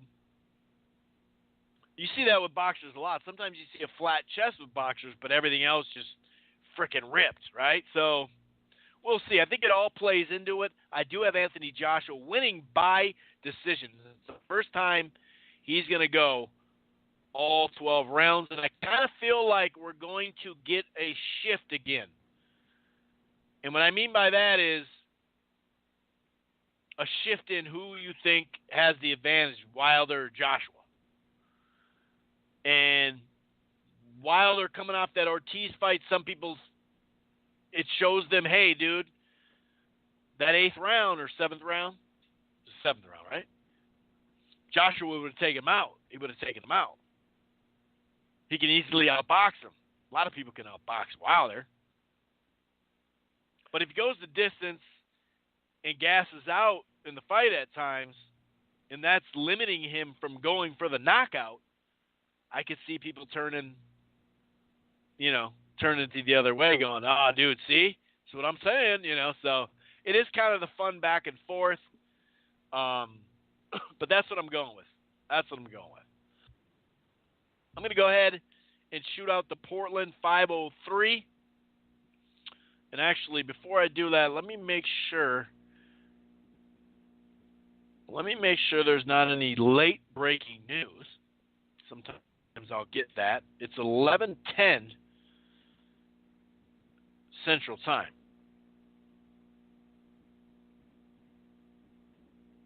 Nacho Berenstein, I'm looking right at BoxingScene.com. The headline says, Nacho, others tested positive and fought. Let Canelo fight GGG. I mean, a lot of times these people are getting asked a question, but I always find it kind of funny when people will just say their opinion. I got to get this out. Like the WBC saying, oh, this is ridiculous. Why are they doing this, you know? All right, let me make sure that there's not any late breaking news. There's a post in Boxing Scene of a new one. Joshua may be coming in too light. Ooh, maybe. Anyway, I don't see any kind of new news or anything like that. So I'm going to go to 503 out in Portland and get his take on the fights coming up, get his take in general on some of the news I was talking about, and maybe, you know, some takes from last week, Dillion, Whyte, and Ryan Garcia and whatnot. 503, what's going on, man? How you doing? Hey, yo, what up, Chris? I'm doing good here in beautiful Oregon, and you know, we have Anthony Joshua, and no, first of all, how you doing, Chris? You know, how's everything, brother? Everything's good, man. Everything's good. It was like 47 degrees today, dog. So it was quite nice today. That's nice. Nice, man. For us, dude. I mean, that's like sunny and 47. It's like, wow, dude. Of course, you know, in 2 days it's supposed to snow and it rained last night. So who the hell knows? It's spring in Minnesota. But I'm doing good, man. I'm doing good. Doing really good. Good to hear that, brother. Good to hear that, because, you know, just crazy times we're living in, man, and everybody just stay safe, you know, and take care of your loved ones and take care of yourself. You know, that's the most important thing. But yeah, brother, let's get into it. All right, so this when was it? Thursday, the Thursday night fight, Golden Boy. Yep. you know, Ryan Garcia. You know, this is a guy. I got to see the fight, and you know, this guy's kind of funny, man. Like, you know, he, like you said, you know, he's got everything. Like, you know, he's got, you know, there's something for the girls and then there's something for the guys. So, you know, we love his trash talk. You know what I mean? He's been talking to shit to Gervonta Davis, even Conor McGregor and shit. So it's like, man, I like it. You know what I mean? It's got my attention. So, you know, so, and plus, you know, I got to see his fight. And, you know, he impressed. Obviously, the guy that he fought, you know, he was there for the taking. He was a lot smaller. And, but, you know, he took care of business the right way. You know what I mean? The way you're supposed to do it when, you know, when you have this much attention and they're going to give you a fight so you can look good. And, but he did it, man. He passed with flying colors. And, you know, sky's the limit. Dude, I'm honestly, man, the sky's the limit for this dude, man. 19 years old, you know, he's got a record. He's got a pretty solid record, and he's got speed. But he, like you said earlier, Chris, you know, he's still untested. But I mean, he's only 19, so you know, there should be no rush to make him into a superstar or, you know, into a world champion right now, because obviously, you know, he's really young. You know what I mean? You know what I mean? Like, you can only hurt his career if you try to make him champion like immediately. So, yeah, there's no point. No point. Yeah, no point. Like, don't do a Fernando Vargas on him. You know what I mean? Like the main events did. You know what I mean? And get him in there with the Sharks already. You know what I mean? At a young age. So that would be my advice for the young kid. But I mean, I like his style. He's talking some shit.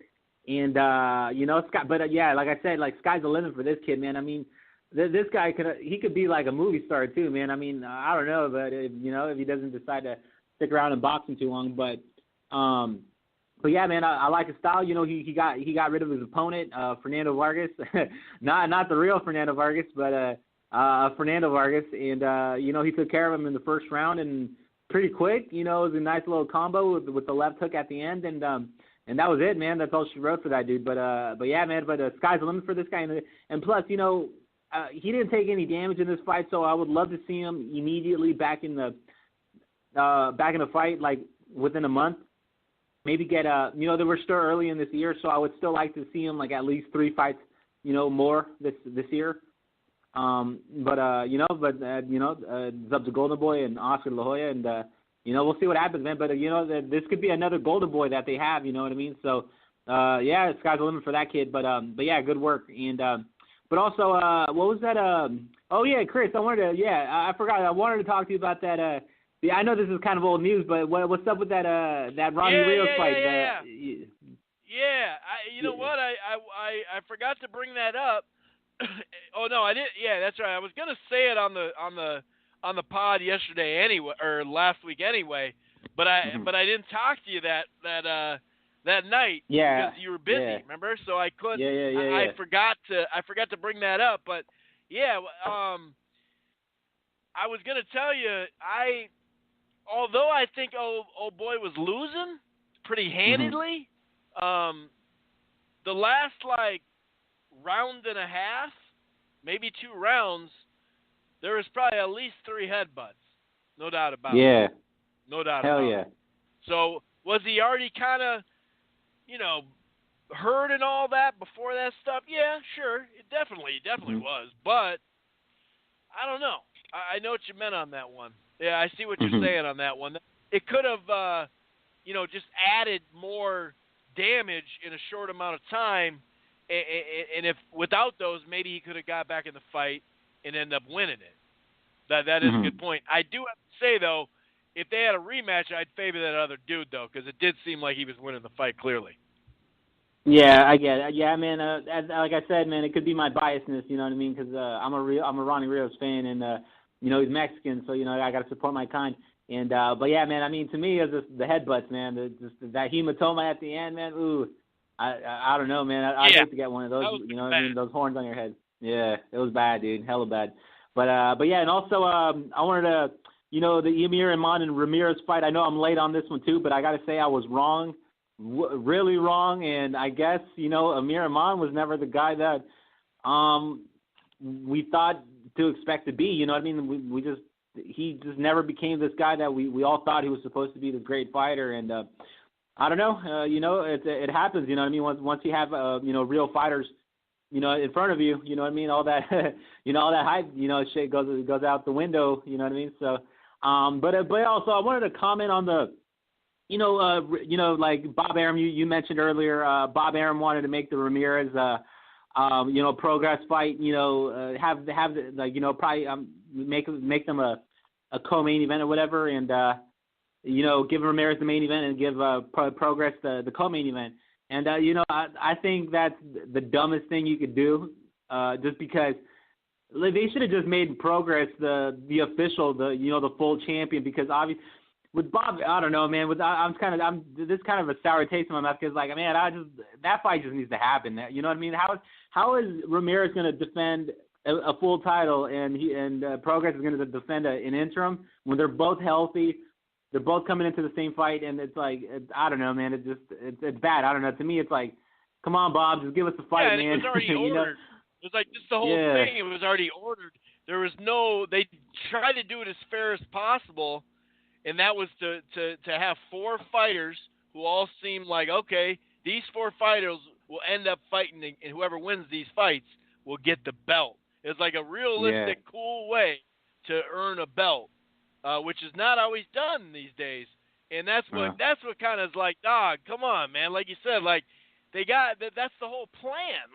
But I do think they're going to offer him some dolo. They've just better give him a fairly easy opponent. But then we got a doubleheader with nobodies. We don't want that either,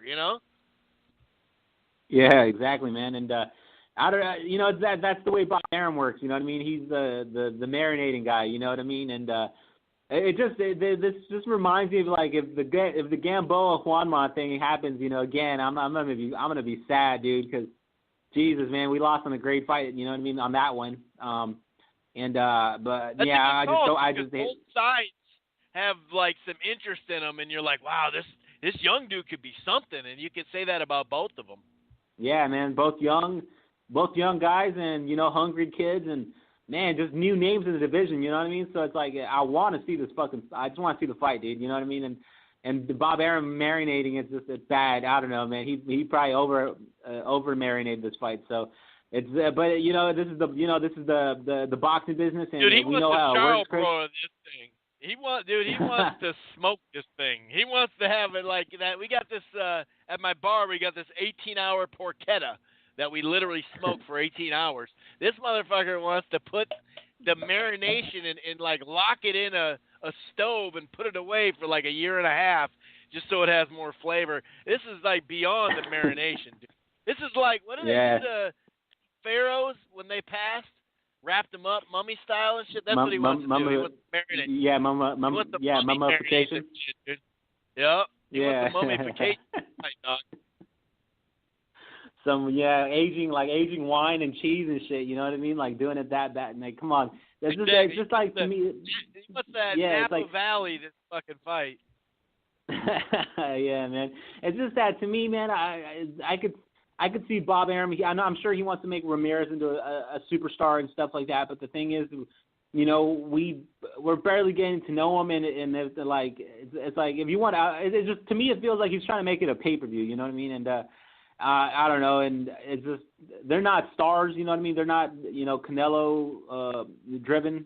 Star driven. So it's like just give us a fight, dude. You know what I mean? Like it's just a great fight to make. You know what I mean? But Bob Arum's just taking he'll take his sweet time with it. So but and at the end I think Bob Arum does hold all the cards. You know what I mean? So all we can do is just wait, man. But but we know how this the boxing business works. Chris, and so this is nothing new for us. Yeah, I get it from his perspective. I totally get it from his perspective. But then again, you just got to put in your guy with him next. If my thing is he's going to give him a tougher fight or something, or he's going to get him beat. We'll all think Regis beat him, but since he didn't knock him out, then they'll be like, oh, it's a draw or like split decision loss or some shit, and they'll just screw Regis. I don't know.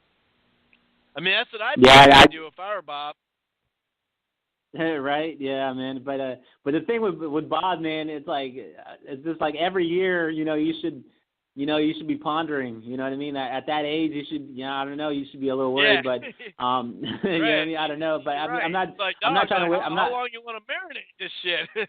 Yeah, I mean, because I'm sure you want to see it. You know what I mean? It's like.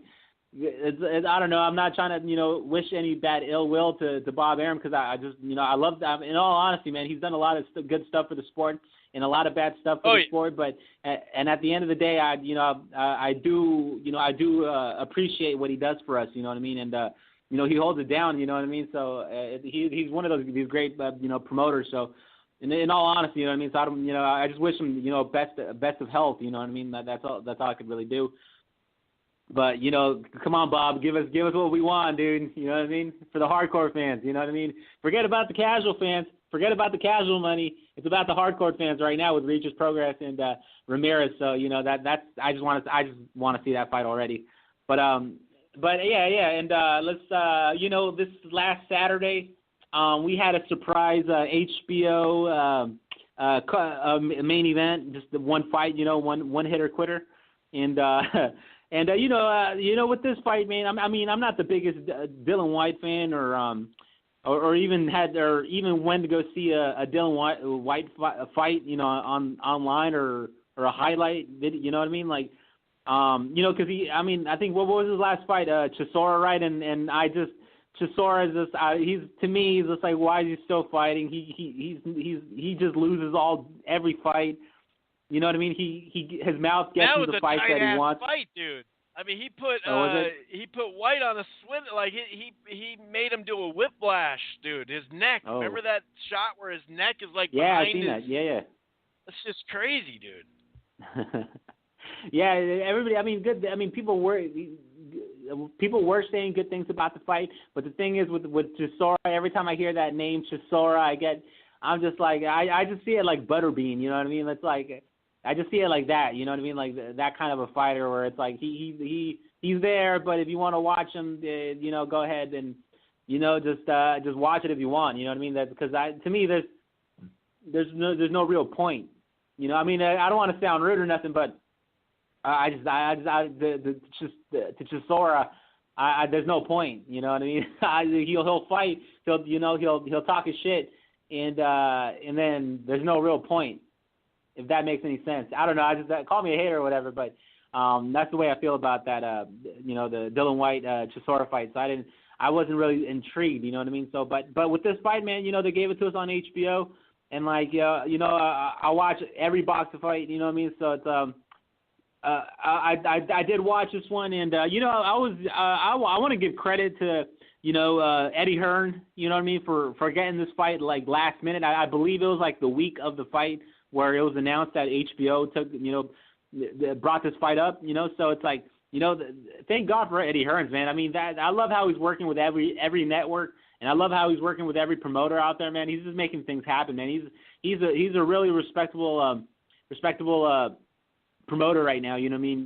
That you want to stay tuned and everything, and also, man. I know this is not the topic, but it's funny how I don't know if you heard those rumors, Chris, but I heard there's rumors that he's like, how Dana White offered Anthony Joshua like $500 million. Like I guess he's offering Conor McGregor some real money too. So that's funny to me, man. And because Dana White was just trying to steal his fighters. He was joking in an interview because they were talking about that, and he said, "Yeah, no problem. We'll just do a straight up trade.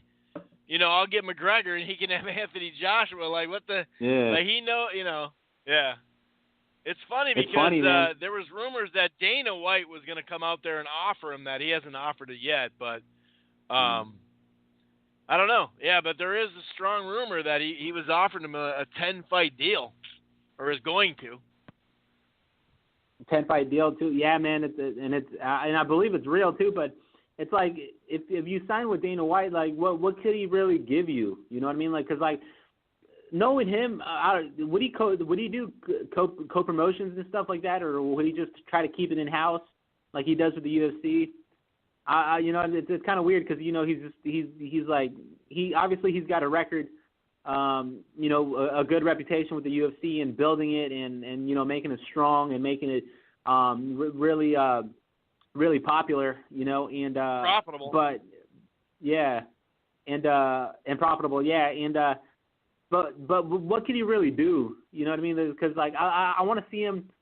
I want to see him at least get instead of trying to get all these fighters. How about you just get like some of these guys that are in the boxing gyms and just get like maybe not try to get superstars, but let's see if you could make like something into nothing like you did with the UFC. Like just all these new boxers that we haven't heard of, or a bunch of Ukrainian boxers that have been training in the Oxnard gym or something, let's see if you can make them into superstars, you know what I mean? Like, let's see if he could do, work his magic there. Like, that's just my honest opinion. Like, obviously Joshua and, Mikey Garcia, they're already established into these, pretty big stars in the boxing world. But, like, let's see if you can make, something into nothing, or nothing into something, I mean. So, it's like, I don't know, that's just my opinion, but let's see one event at least, before you get all these superstars, you know what I mean? Like, let's see one event at least, you know what I mean? Yeah, do for boxing, if we're talking anywhere near that money, there's no way it's a co-promotion, because you're not going to put that much money up and not get to promote them, you know what I mean? But I could see a potential for a co-promotion, like as far as in the States, like there is some fights out there that, or fighters that, once they like Linares, his American promoters are Golden Boy, Pan, and a lot of the rest of the world take him. Mr. Honda has him. So he's like spoken for there. So there is a scenario where somebody uses a promoter in some country and it's a different promoter. Hatton came over here with Golden Boy. So there is some of that, but I just don't see that though. Because Eddie Hearn's like, why would I just give you the U.S. rights? Like I'm trying to invade the U.S. I'm not going to give my rights up. So yeah. I doubt it, especially if it's anywhere near, even if it's half that money, it's $25 million guaranteed every fight. He'd still have to have all the money. or a good portion of the money to get back. So, yeah, I don't know. It's funny though, Eddie. I like what you're saying, and I agree about Eddie as far as working with a bunch of obviously, if you don't have a deal, you're going to be working with HBO and Showtime and whoever else bids and all that. So some of it's that. But like you said, he's also he was at ESPN. He had Quig there, and I like all that. The funny thing is though, he don't work with Frank Warren, So it's kind of like here with the Golden Boy and Top Rank for years and the PBC, and so we talk so much good stuff about him, but then when push comes to shove, him and Frank don't do business together. You're like, what the hell, dude? So they have a minor network war. He's just used to dominating the market over there. That's all, and now he's getting a little more competition from Frank, because Frank got a TV deal too. But basically, what he'd have to do, obviously, he has the pay-per-view model. Technically, he has a pay-per-view stream that he set up too, right? Dana, but it would be. I'm almost sold that it's part of a Fox deal. This Zuffa UFC boxing thing. So he does have a working relationship with Fox, and I still think a lot of these fighters, Anthony Joshua needs to be built here, but a lot of these PBC fighters, a handful of them that are really starting to peak, I think Dana White would work perfect with that too. So he would, because he has a working relationship with Al. So I think he's trying to go for the big fish, obviously, with Anthony Joshua, and he's trying to get with Mikey as well, as far as a handful of other fighters too. So I think it's best that he gets more established guys and he can make him a star, and then that way he can sign. Because even right now, there's no new class. All the class that came in the last year or so, they're all signed. So it would be kind of a weird time to start signing people that are prospects, because a lot, you'd have to really. I just don't think he has time to dig that deep, and maybe even. I'm sure he has some people that are advising him like that, but I think he'll probably try to establish himself and then develop more talent. I could see like a monthly show in Vegas too that he'll try to establish. Even if it is that mid-level prospect, I could totally see that. Yeah, we just have to wait and see when the first Zuffa boxing event is. You know what I mean? And then we'll get kind of an idea what he's talking about and what he's going to do. So we'll wait till then. But it's the Dillion Whyte thing. He impressed me. You know what I mean, with the 6-round knockout. In all honesty, I've never really heard of Lucas Browne. Obviously, where's he from? Like Australia or something, right? Yeah, he's from like New Zealand, I think. New Zealand, okay. But it's okay. He hasn't really done much to be heard of beyond fail some tests. And, he's got those contacts, so he looks crazier because of those crazy blue eye thing, and that's about it. But yeah, man, at the end, it's about impressing the fans and impressing the crowd and stuff. So, and obviously that knockout, man, it was pretty brutal, man. You know what I mean? The way Lucas Browne hit the mat, man, it was damn, dude.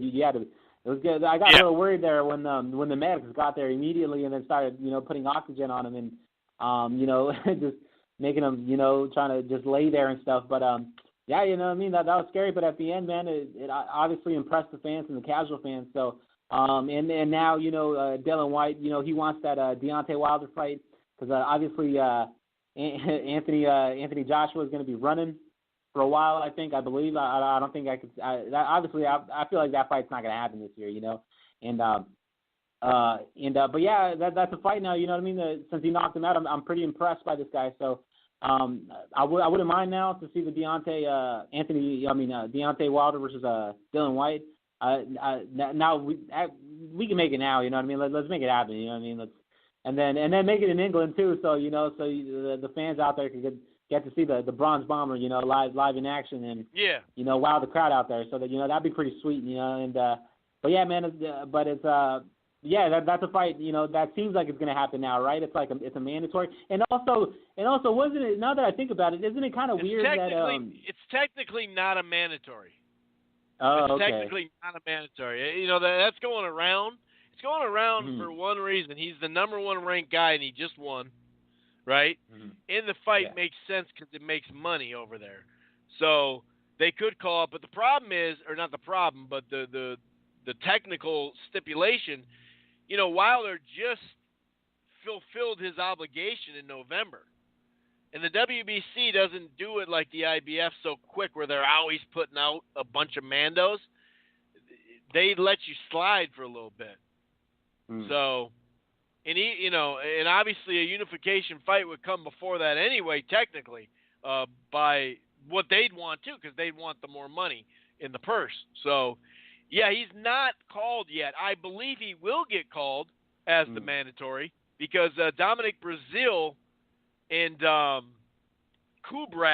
for the IBF, because remember Kubrat was in line to face Joshua last fall, but he got hurt, and that's when Takem came in. Remember he fought that other dude because they had the other guy training and ready just in case something happened, and sure enough, something happened.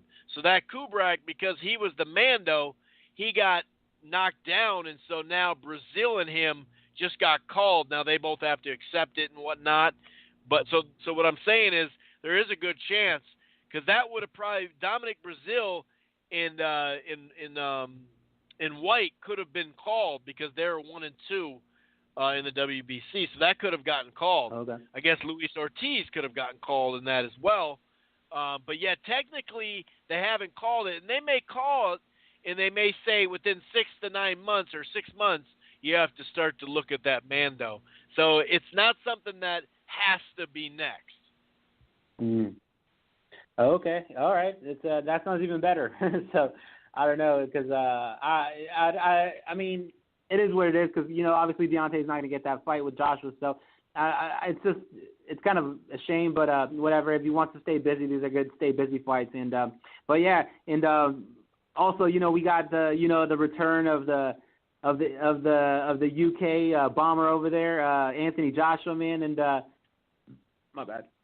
And it's this is a good fight, man. I'm very interested. I'm gonna watch it live and everything. So like to me, man, I think Anthony Joshua is just a lot bigger, dude. And CT and I forgot the other caller. Forgive me for not remembering the number, but they picked Joseph Parker, and it's to me it's like, I don't think Joshua Parker's going to win, man. I think he's going to get knocked out clean, man. I think it happens in the mid, maybe late rounds, but I just, man, the size difference that I've seen at the stare downs and the workouts that I've been seeing from both of them, I just feel like Joseph Parker's is a lot smaller, and he looks like almost a cruiserweight compared to what Anthony Joshua is, man. And man, Joshua's just a lot bigger, and just on a roll. He is looking up pretty damn high at him, yeah, too. Dude, I did see that weigh-in, or not the weigh-in, but the presser, and it was like, oof. I don't know, man. To me, it looks bad, man. But it looks bad for Joseph Parker, man, because he just looks a lot smaller and a lot thinner. You know what I mean? A lot, even less muscular too. Like just regular, bone structure and pretty much, I don't know. He just seems like just a different body. You know what I mean? Anthony Joshua just, man, that dude looks like an ox right now. You know what I mean? That dude is just, he looks like a football player and bodybuilder, and I don't know, man. He's got everything, man. So looks like a tight end. Yeah, man. And but yeah, he's just a lot bigger, man. And I think that's what it's going to come to at the end, where it's just like, I think Joshua's going to just maul him, dude, at the end. And but yeah, that's just my official pick for that, because I mean I hope, in all honesty, I'm hoping Joseph Parker pulls off the upset, and so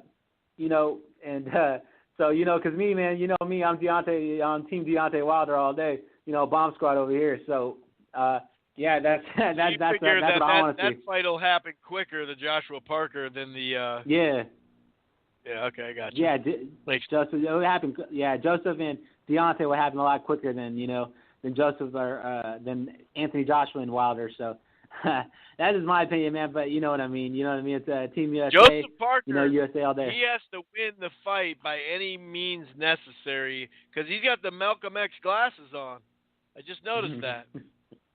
He got the Malcolms on. Nice. He kind of looks like Malcolm X. He actually tightened up his hair a little bit. Huh. I didn't notice that part. So he's looking sharp for this fight, man. Yeah. He's looking sharp. He may not look that sharp, after, but.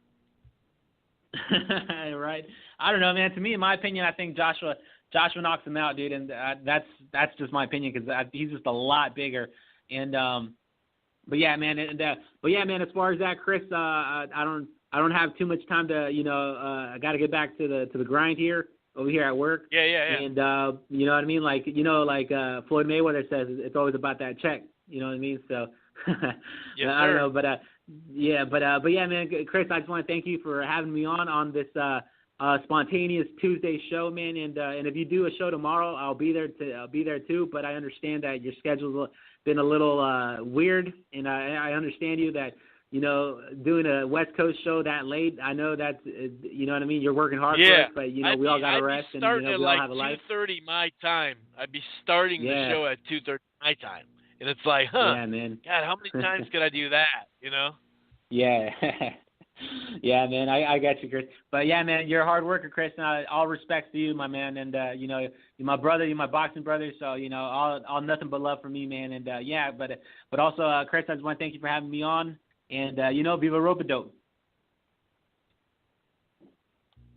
Appreciate it, man. You have yourself a good one. I appreciate all the support as well, just in general, whether it's social media or calling in on random times or the wee hours in the morning or on a random day. One other thing that, God damn it, we got to talk about a little bit, and it's Floyd Mayweather. In the UFC. I mentioned it last week, just breezing by it. I mean, at least he's talking about it now on a Fight Hype interview where he's actually talking about it. And he does say he's going to start training, like real training, and who knows if that happens, right? It might be a combination of him just training. It's Woodley, right? I think it's Woodley. And he's probably training him because I heard that he was going to try to help him out with his stand-up game. And so it could be a combination of it just goes with the plot better to say, yeah, man, we're going to help each other out. He's going to help me too. But, yeah, like in a new interview or somewhat new interview, Mayweather, this is, of course, Fight Hype. Carcino and Fight Hype are the only ones that can get Mayweather. He kind of acknowledged it. Like, I don't know. It's really weird. He's like, well, I've been working out. Like, he means like riding a bike. And he said I think he's back to running 4 miles a day or whatever. Or maybe he just ran 4 miles once. And it just recently. I don't know.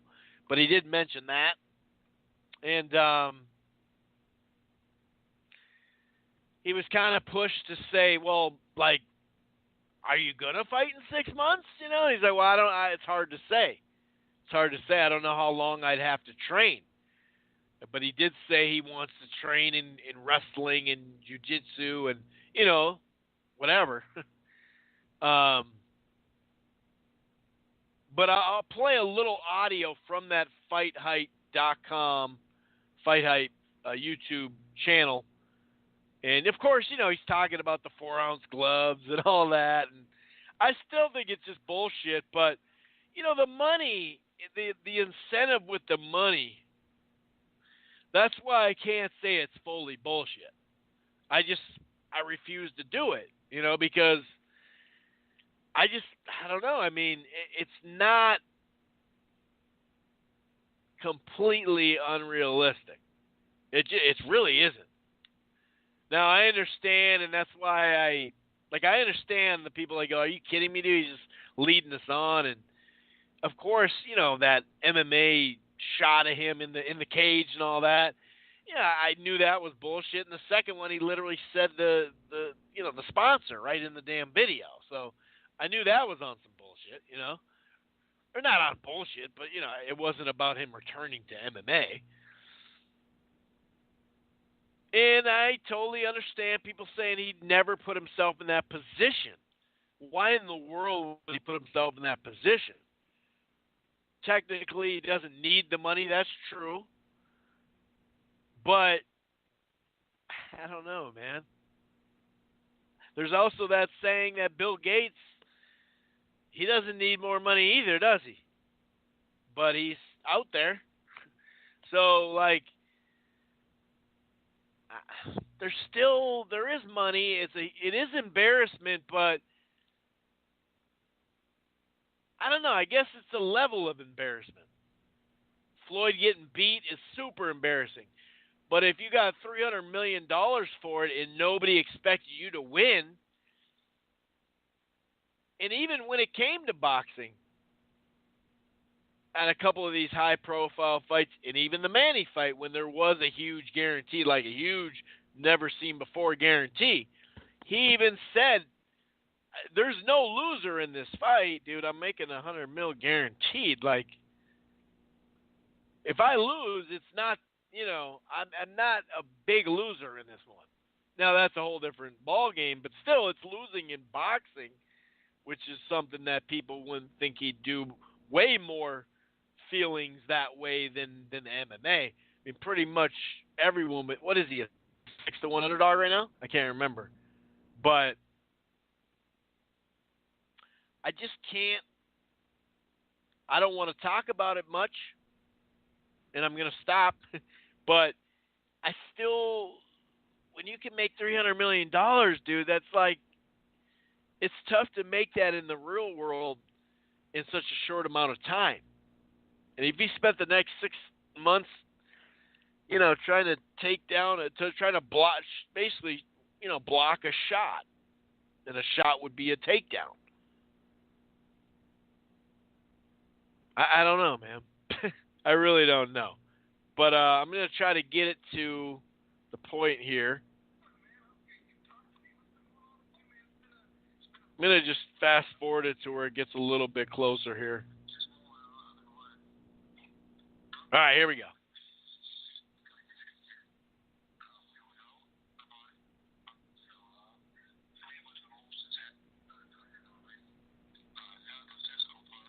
There we go. Are you trying to get an MMA license? Are you going to fight in MMA? Are you training with Tyron Woodley? I mean, there's so much to ask about it, but what can you talk about it? Well, I haven't started, actually. I started training already. Not the physical part. The endurance part is just more, I've been running. So far, I started running. Mm-hmm. And I got, Mayweather Promotions assigned their first MMA fighter. So I'm thinking about, fighting in the MMA. I've thought about it. I've started, the first time I meet back on it, I ran 4 miles. I started training in Miami. I look forward to fighting probably before the end of the year. We don't know. It's not right now it's a 50-50. It's not really 100%, but I've already started training. Wow, that's actually crazy. I'm a little bit. I mean, listen, I know we don't hang out every day, but I do feel like I know you pretty well, and I thought that there would be nothing you could do that would shock me, but I can't lie. I'm a little bit shocked to hear that you're actually contemplating this. Is there a reason why? Is it just? Is there a reason why? Is it something new? Is it just are you bored in retirement? Why? Money and attention. I've thought about it. And like I said, I'm not 100% sure. It's like a 50-50. I really don't know yet, but I'm very, very interested. So he goes on that we're not going to play it anymore, but he goes on to say he thinks he's got big power and 4-ounce gloves. Well, I think I got basically my lightweight 130 power back with gloves on. And I actually do think there is a difference there. But, yeah, I don't know. I have no clue, man. But I refuse to completely 100% rule it out. I mean, you'd be silly to, you know what I mean? It could happen. It could definitely happen. But I'm not, I don't know. That would be crazy. Imagine the hype for that, dude. I mean, that would be the craziest thing. And not even winning, just doing it. Just going through with it. Look at how much respect McGregor got. And he's known for, you know, competing on his feet and had an amateur boxing career and all that. Obviously, Floyd, you know, I haven't heard him say, well, I wrestled in high school or some shit, you know. So it would be just on some crazy stuff. Anyway, I'm going to get out of here. Enjoy the fights this weekend. Hopefully we get a good heavyweight fight, you know. That's what I'm looking forward to. I hope it's a good fight. I do think Joshua will walk away with the victory, but let's hope it's good. Anyway, I'm going to get out of here. Peace. Once you become the world champion, I believe that you feel you have the upper hand. So now, as you fight, let's say you fight 4 or 5 years of straight survival, the bullshit, the holdback, and when you become the world champion, you're like, you know what, I made it. Now I'm going to show you it's business. So I'm going to get every dollar worth of what I deserve. Why? Because I'm the world champion.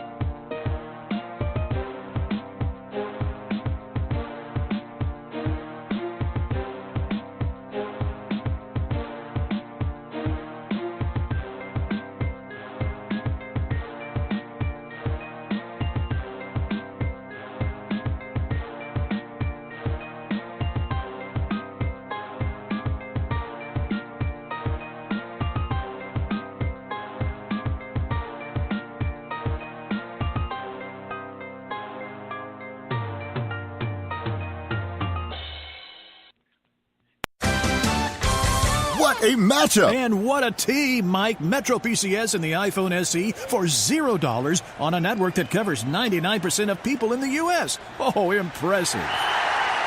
Play with the best. Switch to Metro PCS on an unlimited LTE plan and get a 32-gig iPhone SE for $0. Metro PCS. Coverage not available in some areas, plus sales tax. Claim based on talk and text. Not valid for active numbers currently on the T-Mobile network or active on Metro PCS in the past 90 days. See store for details and terms and conditions.